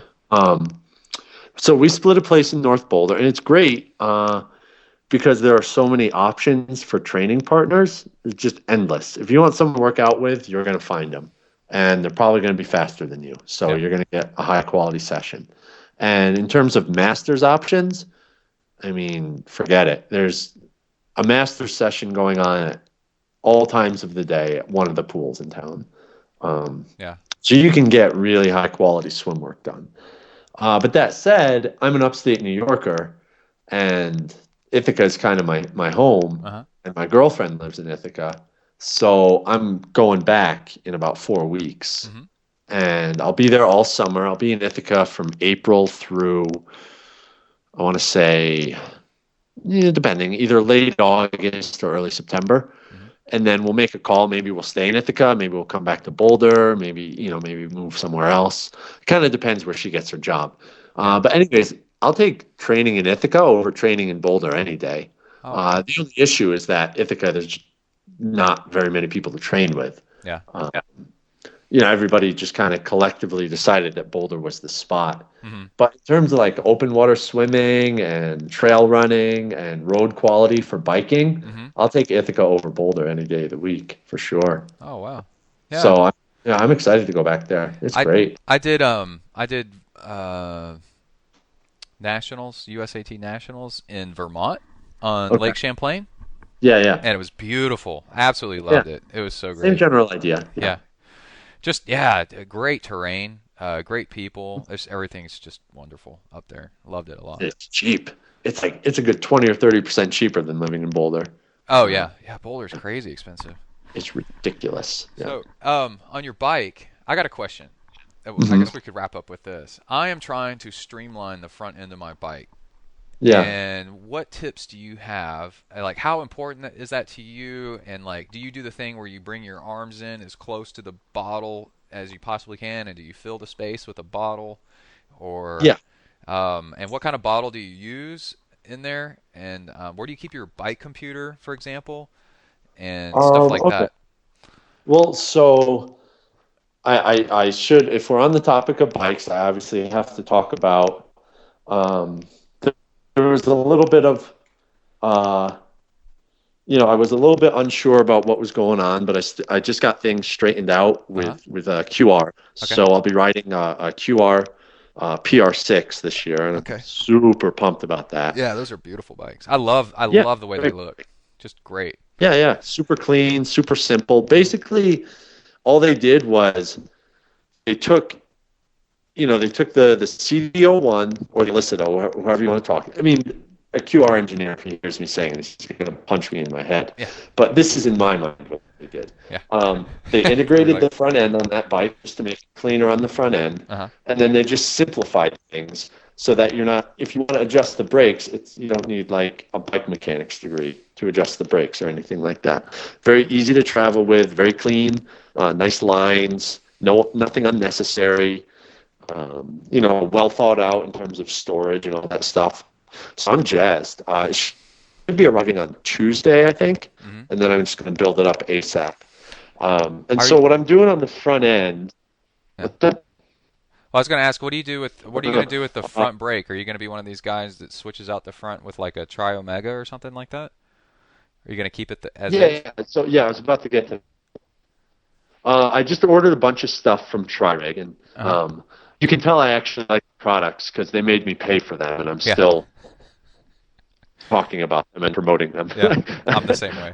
So I got the Tri-Rig Omega for the Uh-huh. front, and then I'm gonna go with a Tri-Rig Alpha base bar. I really like, it tests well in the tunnel, and then I like it kind of has easily adjustable stack for the elbow pad height. And then I'm going with the Tri-Rig Gamma extensions up front, which are nice because they're the ski bend, but they're at a shallower angle, and they're super long. And I need a long aero bar because I have long forearms. And every aero bar I ride, it's just not long enough. My hands are hanging off the front.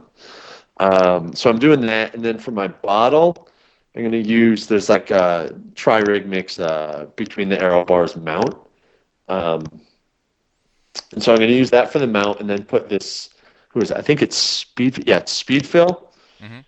Use that bottle cage it has a little computer mount on the top of it. And yeah, I know what you're talking about. So, yeah, yeah. super simple, and it's perfect. The computer's right there in your face, easy to read, and it's a good storage spot for your bottle. And yeah, I get my arms right up on the bottle. And then with the PR6, it has some nice cable routing, so I'll be able to have a really clean, like I'm going to do all sorts of pictures of the build after I build it up, but I'll have nice clean cable routing, right through the top tube and then down into wherever the cable's got to go. And it should be a pretty slick build. I'm looking forward to it. I'm excited to get it. I'm looking at the Speed Fill bottle cage right now. That's pretty slick. I'd seen that before, but I haven't talked to anybody that had one. Yeah, very simple. And again, like they don't pay me anything. I just bought it retail because I like it. It's good stuff. Yeah. That's perfect. That's kind of what I've been looking for. Because it's up against the bottle where you've already disrupted the airflow anyway. So just get it tight up against the bottle. Yeah. And then it's between your arms where you can just look and see it. No big deal. Yep. Super easy. Yeah. And then like the PR6, you can store the battery in the seat post. So that's completely hidden from the wind. And I think the only exposed cable that I'll have on the bike will be the cable running down to my front brake, which I'm okay with. Yeah. Look at guys winning races, and plenty of them have that exposed front cable. Yeah, it's not that big of a running deal. down to the front brake. Yeah, so I think I'll be okay. I don't know if it's legal to do this. I kind of think it is. I did it one year in Ironman Texas, and then I kind of gave up on it. Because I remember John Cobb, this was years ago, saying on exposed cables, take a piece of electrical tape and wrap it around it, so like kind of wide electrical tape, and then create a trailing edge off the cable. Yeah. And that reduces turbulence. So you kind of turn it into an airfoil? Yeah, it turns it into, it's just a tiny bit of tape, and it reduces turbulence a ton coming off of it. It straightens out the airflow. Yeah. Interesting. Yeah, and I did it I had a bike that had more cables on it than I do now. And then I checked it into Ironman Texas. They're going to be like, take all that crap off. But it was black, and the cables were black, and no one really noticed. And I was like, okay, I guess it's not illegal. I don't know what's going on here. No, I don't see why it would be illegal. I mean, it's pretty triathlon bikes. It's pretty much Wild West. Yeah. Anything goes, really. And if John Cobb says it, I'll do it. He knows what he's talking about. Well, it makes total sense, right? And even though it's totally flat and it's super thin, it just keeps the air from spinning coming off of it. It just straightens it out. Yeah. Yeah, smooths out the airflow. No, yeah, sure. What the hell? He makes awesome saddles. And he knows how to fit people on bikes. So he probably knows a couple things about aerodynamics. He might know a thing or two, I think. Yeah. Why not? One cable, give it a shot. Yeah. Okay, so I guess the last question is, we got a couple more. Wait, let's see. It's AJ Balco again. He's managed to get himself on both of these last shows without being on the show. Yeah. I love giving him shit. The brand. Yeah, he's awesome. And okay, so I interviewed him a few months ago. It was so much fun. Let's see. Advice for age groupers about overcoming adversity and still preparing for race season, because you trained through that cancer scare. So I guess we kind of already talked about that. About like focusing on your bike and while running, you can kind of focus on yourself and. Yeah, well, it applies, and it's advice that I've given to my athletes when they're dealing with, a breakup or some any sort of life stress situation that like is kind of dragging you down. Mm-hmm.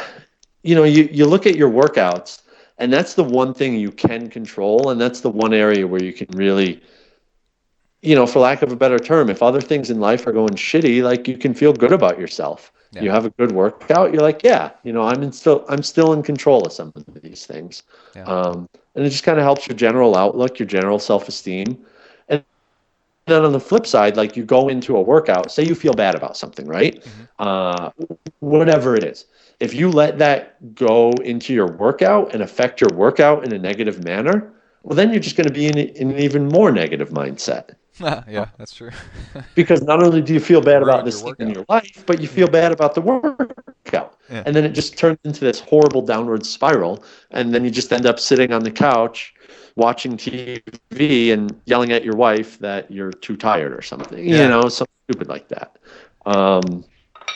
So it's just the idea of control what you can control. And, there's this crap that happens, but you deal with it the best way you can. But when you have a chance to do something positive, do something positive. It'll make you feel better, I guess. So, I don't know. No. So Torsten Rad, do you know who Torsten Rad is? Yeah, I like him. Okay. Yeah. He's wanting to know if how far along are you to becoming the next? And I can't say this guy's name. I know exactly who he is. But yeah. Mike 12 Psych. Mikey Twelzik. Mikey Twelzik. Yeah. Who's married to Hillary Biscay. Yeah, I was talking to Torsten a couple months ago, and he was asking my general plan for the season. Uh-huh. And, I told him it was about last year. I was racing. I was just too skinny. I kept trying to look like one of the Raylor brothers. And Skeletor. Yeah, it just wasn't happening. Yeah. He looks good racing though, man. You think that if you could get that skinny, you would be great, but he is skinny. Yeah. Yeah, it just made me so weak. Yeah. And on top of that, it just made me resent the sport. Mm-hmm. You're not going to have good workouts and good races if the number one thought in your mind is like, oh goddamn, this is so stupid, I wish I could eat some ribs, that kind of thing. All you're thinking about is ribs. Yeah. Oh, I love ribs. Yeah. So me and my coach talked about it over the winter, Tim and I, and we were just like, yeah, screw it, let's just put on 10 pounds and see how many watts you can put out on the bike. Mm-hmm. And so that's what I was talking about with the whole Mikey Twelzik thing. Like, instead of shying away and trying to be skinny, just play up the fact that you're a bigger guy, put on weight, and try to put out some serious watts on the bike, Yeah. And it seems to work pretty well for Mike. He's had himself a nice career. Yeah, so. And you look at, let's see, Andrew Starkowitz is a big dude. And it worked well for Bali back in the day. It worked well for Matty Reed. Yeah. Potts has gotten kind of a little skinnier now, but traditionally he's been kind of a bigger, stronger, more muscular guy, And then who was – I was watching Challenge Bahrain on the trainer. Yeah. And Danielle Reef, she's running along. And I'm like, that girl is not skinny. Like, she is like ideal body weight, just like, I don't know, whatever body fat percentage. But you wouldn't look at her and think that she's any more super athletic than just an average athletic person. Right. Yeah. And she freaking won that thing against, Hella Fredrickson and other like super skinny, strong chicks. And she was she was charging along looking like a totally normal body fat person. Yeah. Well, I think people get too wrapped up in body fat because it's very visual and easy to see. Whereas you don't see the fact of getting that skinny puts you in a negative mindset because you're depriving yourself of food, or it actually does have negative physical effects by inhibiting strength, or maybe you're not getting enough nutrients for this or that. And so, sure, if you can get, lean like one of the Rayler brothers and still be strong and healthy, then sure, go for it. But I mean, that's the icing on the cake. The cake is being strong and healthy. That's 98% of your speed is just coming from being strong and healthy. And I think a classic example of that is like, you think maybe the best example of that is someone like a Jody Swallow, where she used to struggle with eating disorders. And then finally one day she was fed up with it. She said, screw it, I'm just going to be me. And now she's arguably the best all-around triathlete on the planet, across all distances. That's a great example for that. And she came in 3 minutes or a minute, or I don't know. It was a ridiculously close race at Bahrain. To be that fast is just nuts. And you know what? That was a really good example of 3 different body types in there that are they're all ridiculously fast. And I think Hella's like super skinny, but I think she's not trying to be skinny. I think she just is. She's talked about that herself, And you could just eat. I completely agree with you. Yeah, and they were all within like a couple minutes of each other. Yeah, as long as you're not one extreme or the other. Yeah. Like as long as your BMI isn't like 19 or like 28, then just roll with it. And if you can shave a couple pounds before the race, sure, go ahead and do it. But don't make it your priority, I don't think. You know. I've done that. I've focused on losing weight, and it immediately impacts your training. Like it's horrible. Yeah. You got to kind of like let it happen just kind of by itself. And, exactly. And not really focus on it too much. And actually, though, along those lines, since I was focused so much at camp on not losing weight and not becoming skinny, like for lack of a better term, I was eating like an asshole at training camp every night. There's this Italian restaurant in Claremont we love called Corelli's. We were going there 3 nights a week, getting chicken parm pizza. I bet you they love a group of triathletes coming in. Oh yeah. Meatball parm subs. We're going to Chipotle, we're going to this and that. Oh yeah, extra cheese, please, everything. And I was just incredibly happy for all of camp. And I think a lot of it's because like I was actually giving my body what it needed instead of being like, no, I got to get down to 170 pounds. Yeah, depriving yourself is a sure way to turn into a jerk. And I was happy as a clam all camp. And then that gives you better training, which probably in the end burns just as many calories as if you were trying to skinny up anyway. Well, exactly, and it triggers more training adaptations because you're in a better mindset when you're training. Yeah. So you go harder when you're training, so you stress your muscles more, and it ends up being a better workout. So awesome, man. That's cool. Yeah. So, anyways, we've rambled enough, eh? Yeah. Well, I got to get some coaching done too, and then I'm gonna go for a run. But one thing I started doing was I added in more fat into my diet. Oh yeah. And wow, it's awesome. I love it. Yeah, it's fun. It's easy to do, and it's a lot of calories really simply, and it makes you feel fuller, and and then it helps you a little bit with burning fat. Like body just gets kind of used to it a little bit, and then but I've learned not to try too hard, just kind of little touches kind of here and there.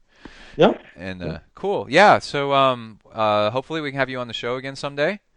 Right on. And, after I win my next big race, right? Yeah, let's do it. Win a race so we have a good excuse to have you back on the show again. We have you on anyway. I'll win a race. It's just a question of whether it's a race people are paying attention. Well, I saw you've got your race results up, and there's this one race where you go in and just demolish everybody. I don't know about that. Let's see, what is it? But it looks like a smaller race. Let's see, what was it? I was like, man, I'm not going to show up to this race. This guy's going to kill me. And you've won it like several times, I think. Oh, I've won Cayuga Lake a couple times. Cayuga Lake. Now, where is that? That's in Ithaca, and that's bar none my favorite race course on the planet. Yeah. It's just a spectacular race course. And my girlfriend's best friend is the race director, so like I like participating just because I like my girlfriend's best friend, So it's fun just to support her race, and then it's local.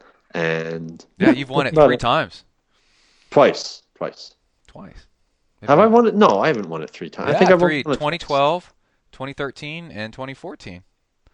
No. Did I race? No. Oh, wait, no, you won Muscle Man. Yeah, 2013 I won Muscle Man, which is another great local race up in upstate New York. Yeah. That's cool, man. Yeah, Awesome. I love racing local upstate. Yeah. It's my jam. I do that too. I like to race. My wife's like, why don't we go do race whatever? I'm like, because it's too expensive, and race here and support Texas races. Yeah, exactly. I'd love Challenge to bring some races here to Texas. There's not a single, I don't think, a Challenge race in Texas. And Texas has as many or more registered triathletes in the state than California or something like that. It's the most populous race, or registered triathletes in the United States. Yeah, they'll come up with something. Yeah, I think they're eyeballing it. Yeah. Cool, man. Well, thanks for being on the show. And if people want to get in touch with you, how do they find you online? Just dmactri.com. And then also, can I give a plug? Me and some of my friends are running a training camp in Ithaca for age groupers. I mean, pros can show up if they want, sure. Over 4th of July weekend. We figured nice. 4th of July weekend would be good. You know, people getting ready for late summer racing, and then also it's easy to get time off work then. Yeah. So July 2nd through 5th, it's just called Finger Lakes Triathlon Training Camp. Mm-hmm.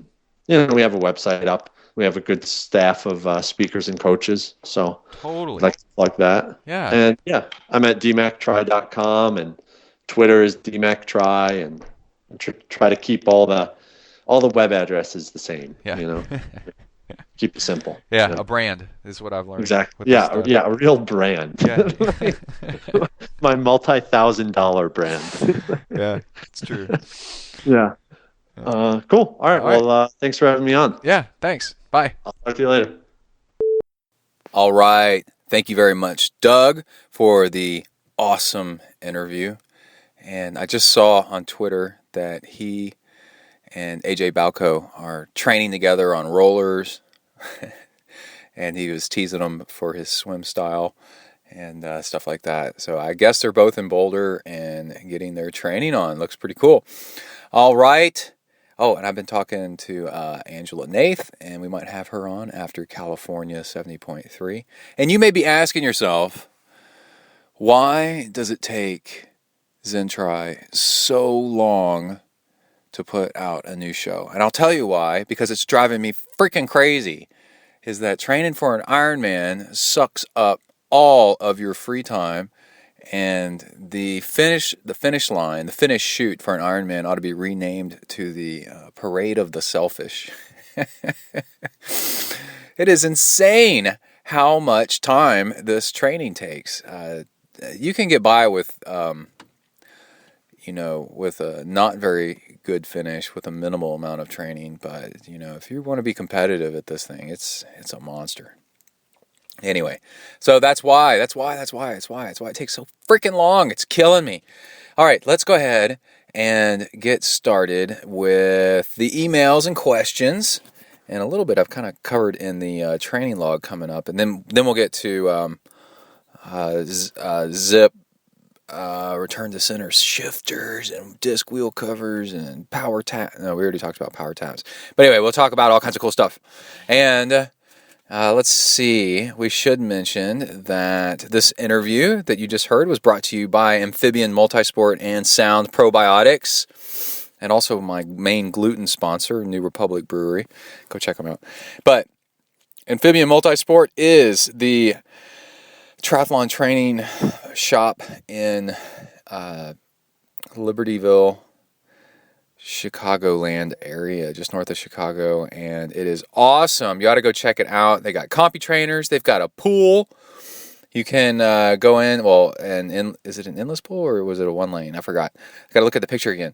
But go check them out. amphibianmultisport.com. Not amphipod, like I was saying on previous episodes, which they emailed me and reminded me kindly. It is amphibianmultisport.com. And if you're in the Chicago area, go check them out.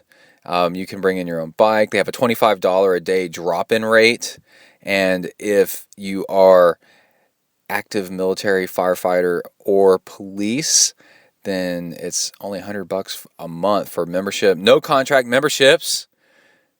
So that's what I like about places. You gotta quit a club, you know? And they're like, well, Gold's Gym. Remember Gold's Gym? Jeez. Well, you try to tell them that you're moving, and they're like, well, we found that there's another Gold's Gym within 20 miles. It's like, who's going to drive 20 miles to go work out? And, oh my God. Anyway. So check them out when you're in the Chicago area, or if you live in the Chicago area. And gosh, I need to get up there to go visit my brother and swing by there. It'd be super cool.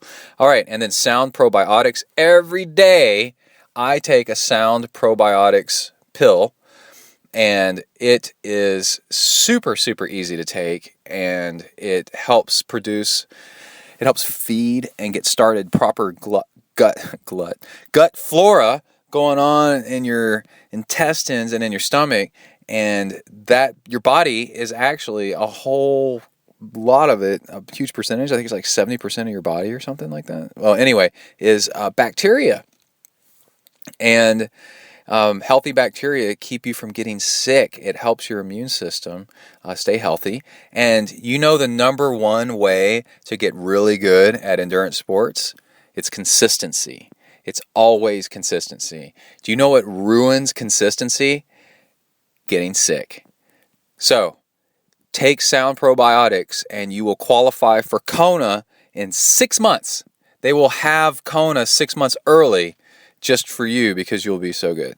Okay, but not really. But Sound Probiotics is pretty great stuff, and I've been taking it, and I have not gotten sick since I've started taking it, and I would have to fake being sick to get a sick day at work. And I can tell you at my office over this past winter, people with the flu and stuff like that, you know, we send an email out at my work whenever somebody can't come in, just to be friendly, you know, so you don't wander around the hallways looking for somebody.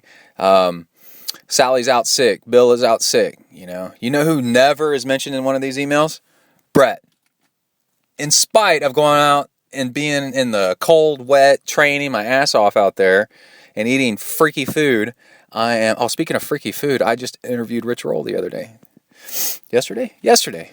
And he'll be on the show soon too. So look forward to that. That was, man, talk to Rich Roll. It makes everything seem all right. All right. All right. Anyway, then, Sound Probiotics, man. And you can get 10% off with coupon code ZenTri. All caps, all one word, ZenTri. Check them out. And their biggest news is they've signed 2 Olympians, Maddie Boom Boom Reed and mountain biker Sam Schultz, who's on Team Cannondale. And they wanted me to mention that so that you know that other smart people are using them too. Sound Probiotics, 10% off. Coupon code ZenTri. And if you use that, then they'll keep sponsoring the show because they know that you're coming from here. It's pretty cool. All right, let's answer some emails and read some donations. So you can donate to the show on the left side, and we'll talk a little bit more about that in a second.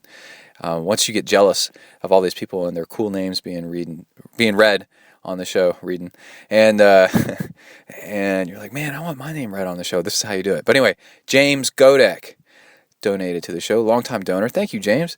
And Charles Helling, who might have the coolest last name, Helling. What is that? Where does that come from?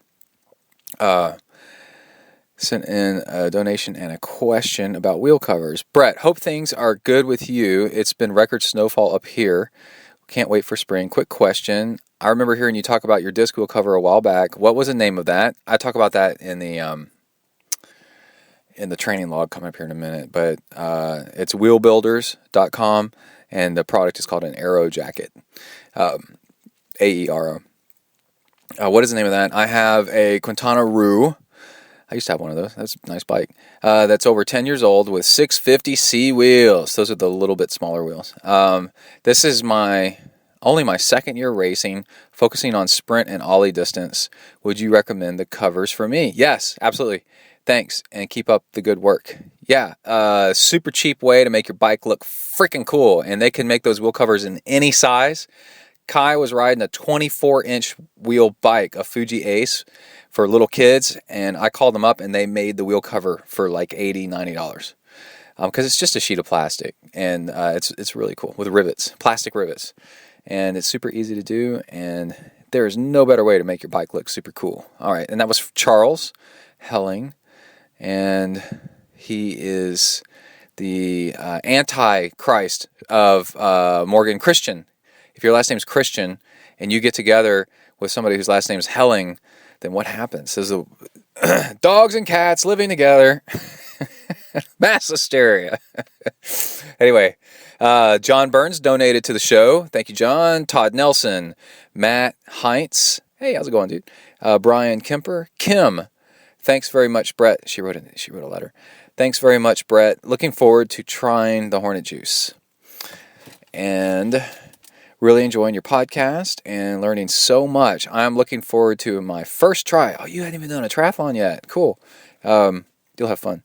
So all the inspiration and education is much appreciated. Best wishes, Kim. Hey, on your first race,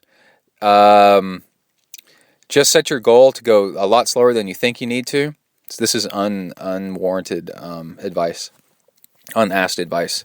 Go a little bit slower than you think you need to, because while you're training for a triathlon, you're doing the things individually. When you string them all together, people forget that it's like that it's a lot harder because it's a lot longer because you've strung all the things together.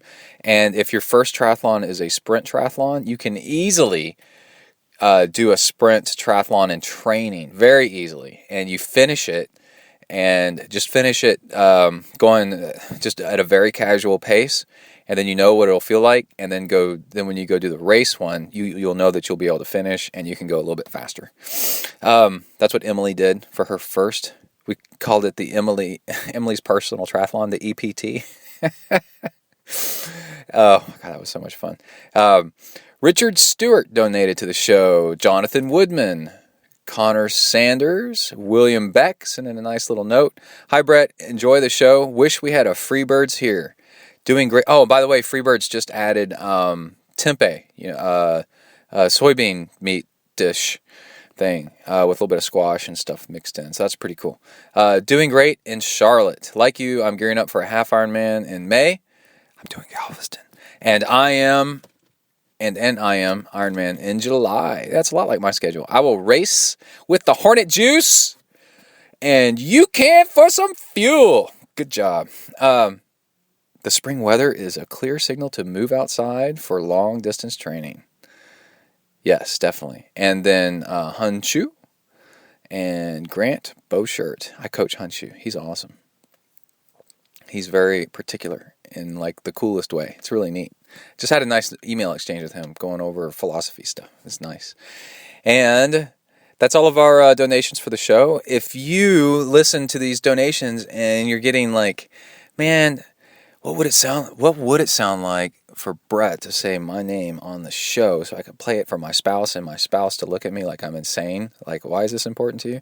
And then play it and replay it over and over again. I can tell you how. You go to the left side of ZenTriathlon.com, ZenTriathlon, not triathlon, but ZenTriathlon.com, and there's a PayPal donation link on the left-hand side. You can create a recurring donation, or you can do a one-time donation. Either way is awesome, and the recurring is about $1 an episode, so that's pretty cool. It's $3.95 a month, and yeah. And then on the right-hand side of the show, you can order Hornet Juice, and if you order Hornet Juice, right-hand side of the page, you can scroll down and there's a link to Hornet Juice. If you order Hornet Juice, then I send you a personal email with a thank you and how's it going. I give your email box a little how's your father. I loved Austin Powers. That was such a good movie. Anyway, that's about it for the emails and stuff. We need to get into the training log. Got a lot of stuff going on in there. Let me make sure we haven't missed any sponsors. Nope, I think we're all good. We're all good. All right. let's see what else has happened between the beginning of the show news and everything else. Yeah, Rich Roll coming up on another show. Angela Nath possibly on another show. John Hirsch on another show. And I'm trying to think. I think I may have left somebody out, but it'll all come together. Okay, so hang tight. Let's do the training log. Here we go. You are entering the ZenTri training log zone. Huneli.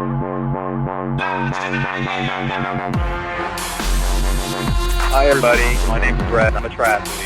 Hi Brett. I decided it's time I got some friends more suited to my status. But Joe, we've been friends for years. Hey, we all make mistakes. Come on, dudes, let's go exercise! Exercise! Yeah! I'm gonna do sit-ups till I poop myself! Welcome to a new training log. Start date. March 17th, 2015. I'm on my way to W to the ERK. Stuck in light traffic. Let's see, lots of cool stuff. I'm going to talk about the best upgrades to your triathlon bike that'll make your biking just awesome and make you want to bike more. And also, let's see, Justin Metzler just posted his race report from Puerto Rico where he got 7th. So go check that out. And there was something else. Oh, I'm listening to a really cool audiobook called Work the System. I have never listened to an audiobook that has rung true with me so much about a mix of getting stuff done and checking in with reality and just everything. It's really, really cool. And the simplicity of the rewards of just doing the work plainly and the feedback you get. This guy's life was a mess before he realized everything is a system, and you just check the boxes on the system and you document it and look for ways you document each system and then you just go through the steps and fixing every little system one at a time starts reaping huge rewards. And I've been putting it into practice and it's amazing, the results. So definitely go check it out. It's a website, workthesystem.com. The guy is so successful that he just put the book out pretty much for free because he doesn't need the money anyway. And you got to go check it out. I'm loving it. I'm feeling like I'm going to listen to this book repeatedly and try to do the stuff that it says in it. Okay, the best upgrades for your bike are, I'll go through the list real quick in case you already have one. CG's elbow pads. These are armrests on your bike, so you can get into the aero position that are super cushy. They probably weigh the same as any other ones. They make pavement of any surface type feel like it just disappears. Like chip seal, bumps, rough road, everything is just cushy. And it makes your riding so much more comfortable. It's like off the charts how much more comfortable it makes riding. So we'll talk about that. And then Zip or SRAM return to center shifters, which will make your bike feel like electronic shifting for a third of the price and no batteries. And they're crazy good. And a wheel cover for your rear wheel, which will make it look like you have a disc wheel. Costs like $80, and it makes it look like you have a disc wheel, and you can remove it if you want for whatever reason, and you retain the ride quality of a spoked wheel, which actually has a superior ride quality, a lot of people say. So all around, a disc wheel costs like $2,000 or more. And this thing gives you all the aerodynamic effects, and it makes you feel awesome while riding your bike. And I think there's something else. So those things will change your riding forever. And I think there's something else, but I'll get to it in a second while I'm not trying to focus. Okay, the CG's pads. So when you ride on your bike, you eventually wear down the elbow pads, the forearm rest pads that are on your bike. And they may be pretty good at first, but after a while they get thin and the road just gets painful out there riding. And it's huge in cycling to first take care of your contact points. That'd be your crotch, your feet, like the balls of your feet, not the balls of your crotch. And then, so like the angle of your feet and the pedals and such. And then your hands, where your hands contact. And if you're in the arrow position, then it's your forearm / under your elbow, kind of. So I heard about these and invested in them, and they cost, I don't even know, like $20, $30 or something like that. They don't cost that much. They install super easily. That's not the point. The point is they're a little bit thicker, and they're made out of this neoprene type material that just never seem. I've been riding with them for like 2 years or something like that. They just never seem to go flat or wear out.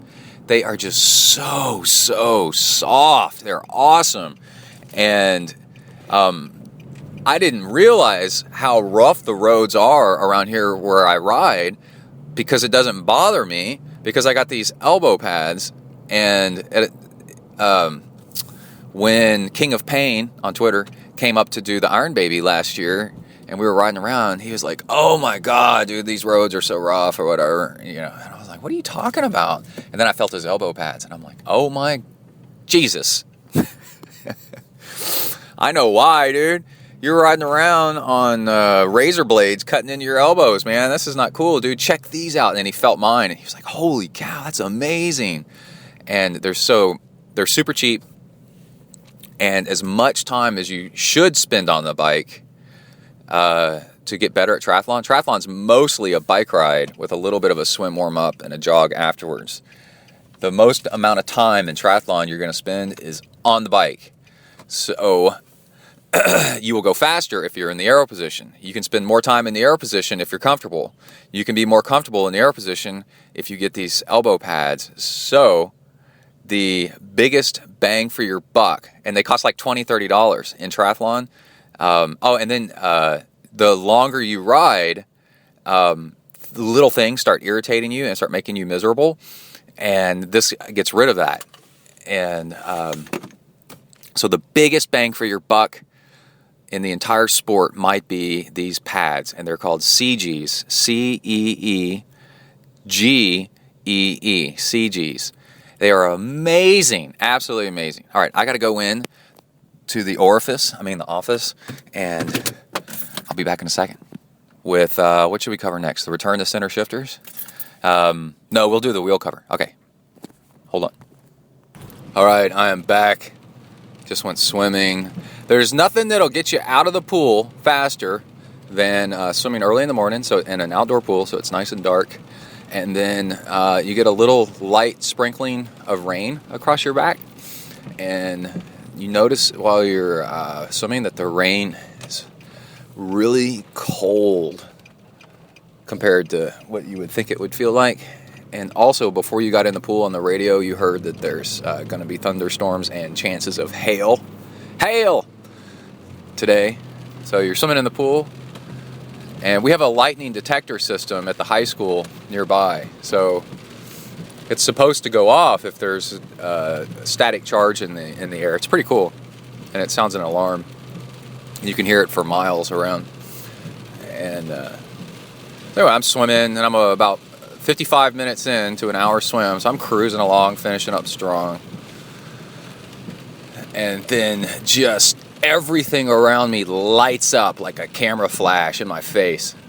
And I stood up in the water because it's like 3 feet deep where I'm at.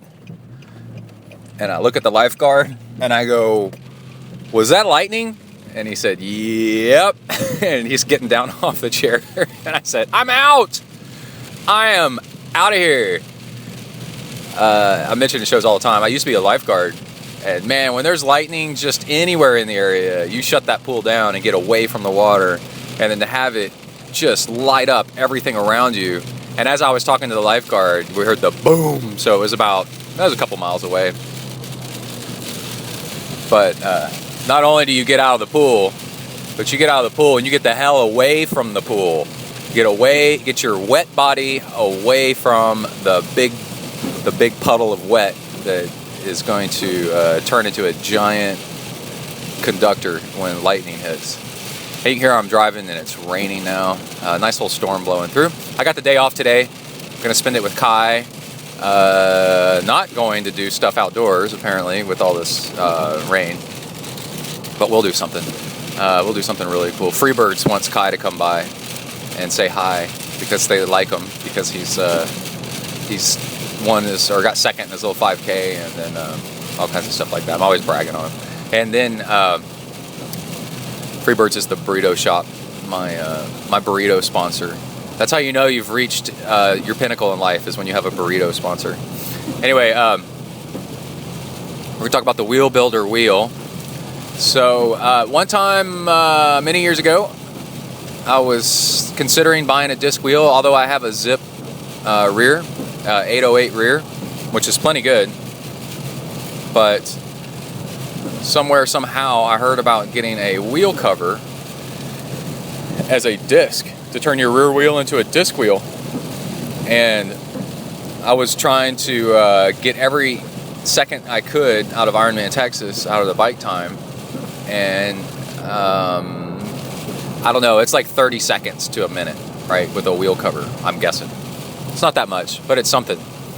And it's super, super cheap. It's $80 to get one. And wheelbuilders.com has a website where you can tell them what kind of wheel you have, and they will send you a wheel cover that matches. It's called an Aero Jacket, AERO, Aero Jacket, and it clips with fasteners to your wheel, and then you can have a disc wheel on the back that also can turn back into a regular wheel.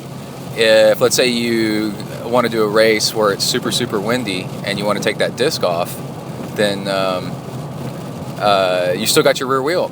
And my rear wheel has a power tap in it, right? So I want to use that wheel all the time. So sometimes it's a disc and sometimes it's not, is what was my theory. So I buy it, I put it on, and it looks super cool. It totally changes the way your bike looks. It is amazing looking. It is rad. And then the other thing that's cool is a lot of people say that the ride quality of a spoked wheel is better than a disc wheel anyway, like a solid disc wheel. Wow, it is windy. I'm looking at a flag blowing, just popped out. One of these big flags too. The spokes absorb, and the rim absorbs road vibration nicely. So it's a little bit of suspension that's in there, and if you have a real disc wheel, it's so rigid that it can fatigue you over time because of the chatter. So there's that. And so I was like, okay, so for $80, I get to keep my ride quality, and I get to save 30 seconds on, or maybe it's more, on an Ironman bike, and plus it looks cool. And so this is a really cheap upgrade. But what I didn't realize is once I put it on my bike, I never took it off because it looks that cool. And it changes it does a psychological trick on you. Once you get used to it, you realize how much people judge you by that disc wheel. They automatically think that you're awesome because you should be awesome to have that disc wheel, right? And then you can just play it down. You say, nah, I mean, it's just $80, It's a little wheel cover.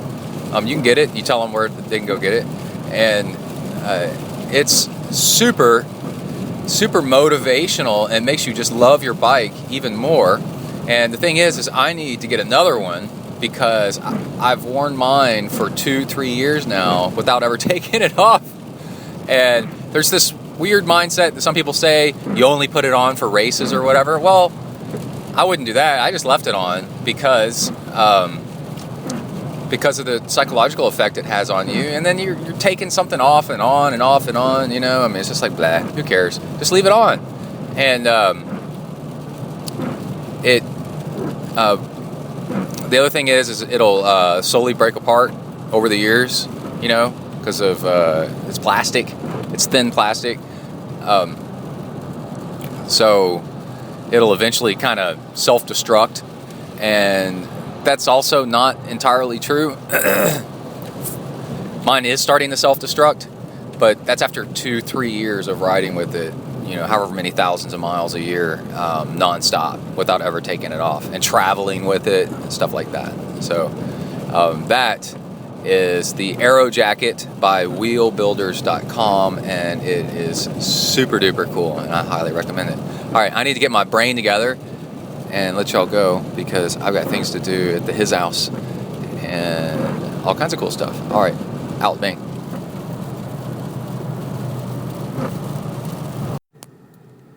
All right, I'm in the ZenTri mobile studios with my co-host here, Kai. What's up? What's up? Let's talk about our trip to the bike store yesterday. First, I love these pencils that I got here. You got pencils? Yeah, pencils. You went from wanting like a $40 knife to two 70-cent pencils. Exactly. It looks like You're so... Oh, it does look like Mommy. She almost looks as goofy as Mommy. Especially Oh, Mommy, when Mommy runs, it looks like she's... you better run from her. She's like, what was that? Guy next door.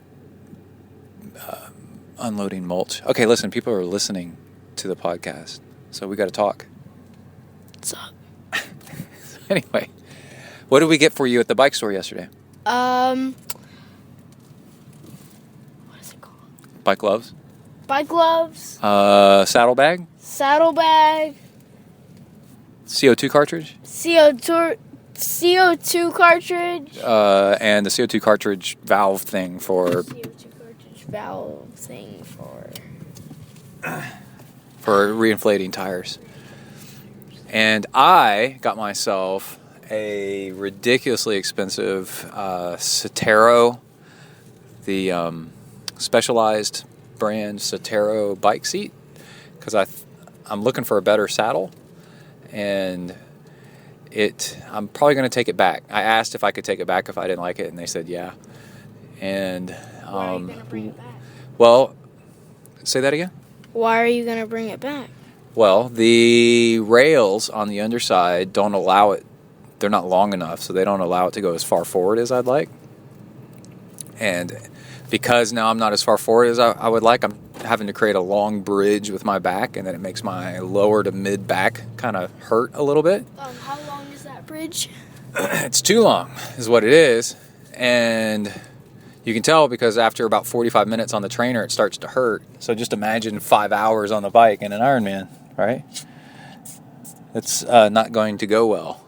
And the last 2 Ironmans I've done, I had my bike position so great that my back never, ever hurt even the tiniest bit. And I don't want to lose that.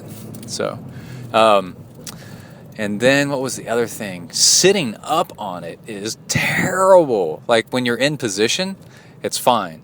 But when you sit up, there is nothing correct to actually sit on. So I think I'm going to take it back, Kai. That's great. And we got you all this stuff yesterday because you're becoming a roadie, right? And that's when you ride your road bike a lot. You're looking at me like I'm crazy. That's what they call it. Are you angry? No, I'm not in a rodeo though, so. It's not rodeo. It's just a roadie is what it's called. Because you ride on the roads a lot. Sure, and then Kai just disappeared yesterday afternoon for like 2 hours out riding around. Oh, and then the other day, Kai managed to do something that I've never, ever seen before done on his... he's got a Huffy Green machine, which is like this recumbent bike. It's super low slung, and it's got 2 wheels in the back, so it's like impossible to flip. But what happened? I flipped.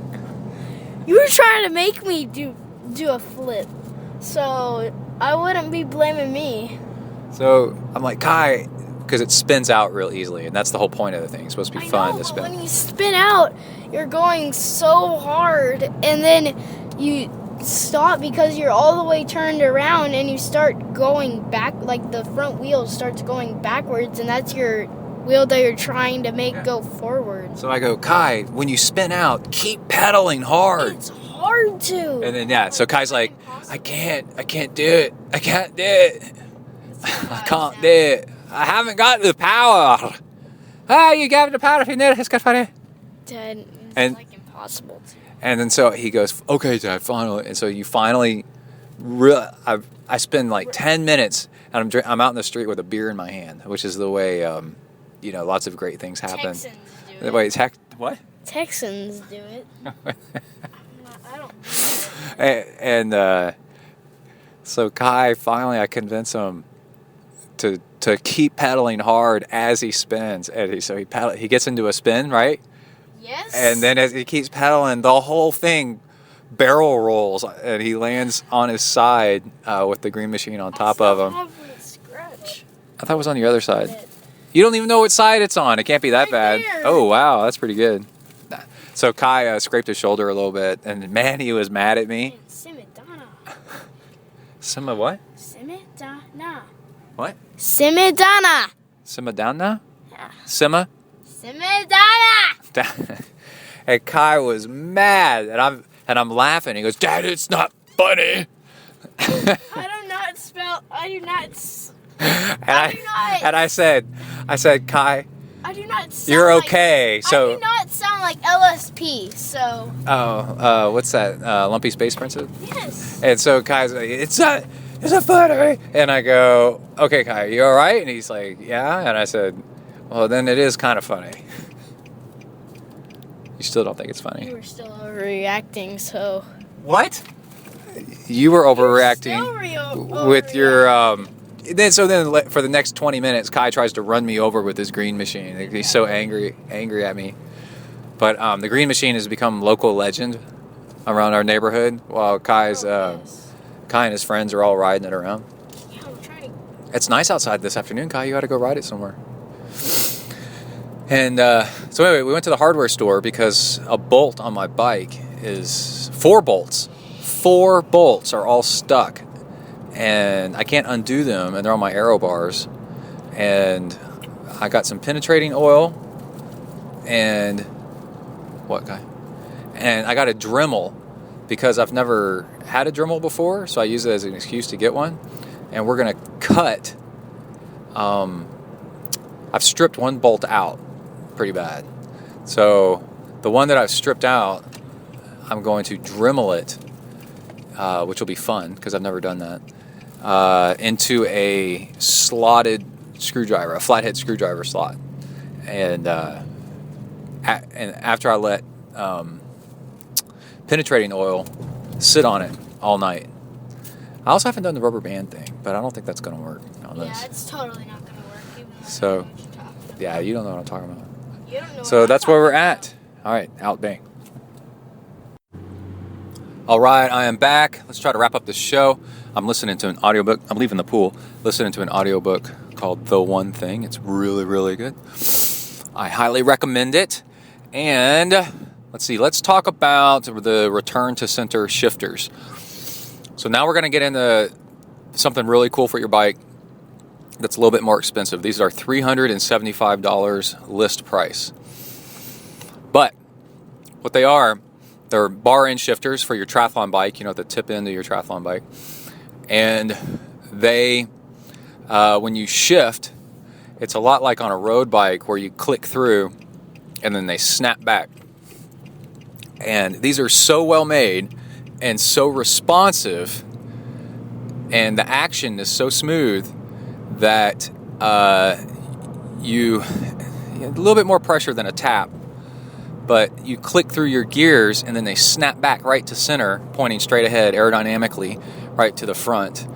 And it is wonderful, absolutely wonderful. So what this does, what happened was my tri-bikes front end shifters started to wear out. The plastic on them and stuff like that started to just get older and older and all banged up and ugly and stuff. And you could tell it was time to replace them, or else something catastrophic was going to happen. And I said, oh man, I want these electronic shifters. I really want these electronic shifters that they have out now.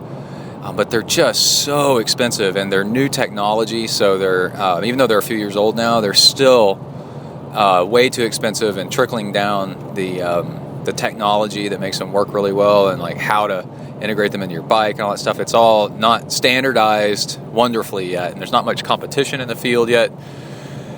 So they're overpriced, and $1,500 or something like that for shifting, and then you have to have a battery that could fail on you, or some wiring that fails on you, and then you got to find somebody that can work on that, and that's hard to come by, especially at a race. And if you can't find, if your battery doesn't have a charge, well, you're not shifting. So now you're stuck with one gear. And with mechanical shifting, which is just levers and cables, are no battery required. Everybody knows how to work on these things. If something goes wrong, relatively simple. So just bulletproof, right? And so it's like, so what's the in-between? What if you could have mechanical shifting, but what if it could shift just lightning fast and be super precise and almost like clicking on a button? And that's what these are. And they're made by Zip and or SRAM. SRAM is the parent company of Zip. They bought Zip. And Zip ones are more aerodynamic shape, and SRAM ones are more of a flat lever looking ones. And you see these on pro bikes like all the time. These things are great. And the other thing is, SRAM and maybe Campy, I don't know, but has a different leverage distance than Shimano does. So the action inside the shifters is different, needs to be different depending on what kind of derailleurs you have on your bike. So the return to center, and they're called R2C, return to center, R2C shifters. If they have a red anodized aluminum circle on the insides of them, those are for SRAM. And if they have silver on the inside of them, then those are for Shimano. So you got to get the right ones. And when I got them and I put them on my bike about a year ago, I was blown away at how cool they are. And then also, all those years of the levers right on the front of your bike pointing in crazy directions, the old style ones, up and down and left and right all over the freaking place, has really bothered me. And the Zip ones are super aerodynamic. They're like really, really cool looking. And you shift a gear and you let go and they snap right back, pointing forward, which is really, really cool. So they're list, $375. You can probably find them on eBay or something like that for a lot cheaper. But they are a wonderful investment in your bike that if you don't want to spend the money on electronic shifting, but you want to have, in a way, it's better than electronic shifting because it's mechanical and it's going to work all the time and you can adjust it yourself. But the action is as fast as electronic. The only thing that electronic has on it really is that electronic shifting, you can put additional buttons on different places on your bike. So on your brake, on your bullhorns. But what are you doing riding on your bullhorns, man? Get aero. Anyway, all right, let's wrap up this show. I'd like to give a shout out to Amrita bars. I just ate one right before I got on the mic, and I spared y'all from eating on the mic because it seems to drive people so crazy. But I wolfed one down. It's right here in front of me. I still got a little bit left. I have the pineapple chia. Freaking love those. And super smooth on the stomach. Love them. Super, super healthy. And I find that if I eat like a third of a one or half of a one before a workout, about 20 minutes before a workout, and then start going, I just have crazy energy, feeling great, and just real nice and stable. And I'm not hungry, but I'm not body's not chattering from freaking sugar overload or anything like that. And it's just good, really, really good. So you can try them out, and I highly recommend it. Go try them out at amritahealthfoods.com, and you can use discount code ZEN in all caps. amritahealthfoods.com, discount code ZEN in all caps, and get 15% off, man. 15% off. Order a bunch of them, and get them delivered to your house, and then hide them from your children because they will try to take them. And then also try the chocolate maca as a recovery bar, and then hide those from yourself because you're going to eat them all in about 3 minutes if you're not careful, because they're so good. All right, that's it for this episode. Next episode, we have either Tawny Prazak or John Hirsch. I haven't really decided yet. Maybe both in one show. And look forward to that. John is a pro, and Tawny is a badass. And we're going to talk about all kinds of cool stuff. Their interviews are already recorded. I just got to put them into the show. And that's it. All right, everybody stay safe up there. Work the uphills, cruise the downhills, and keep the rubber side down. Out.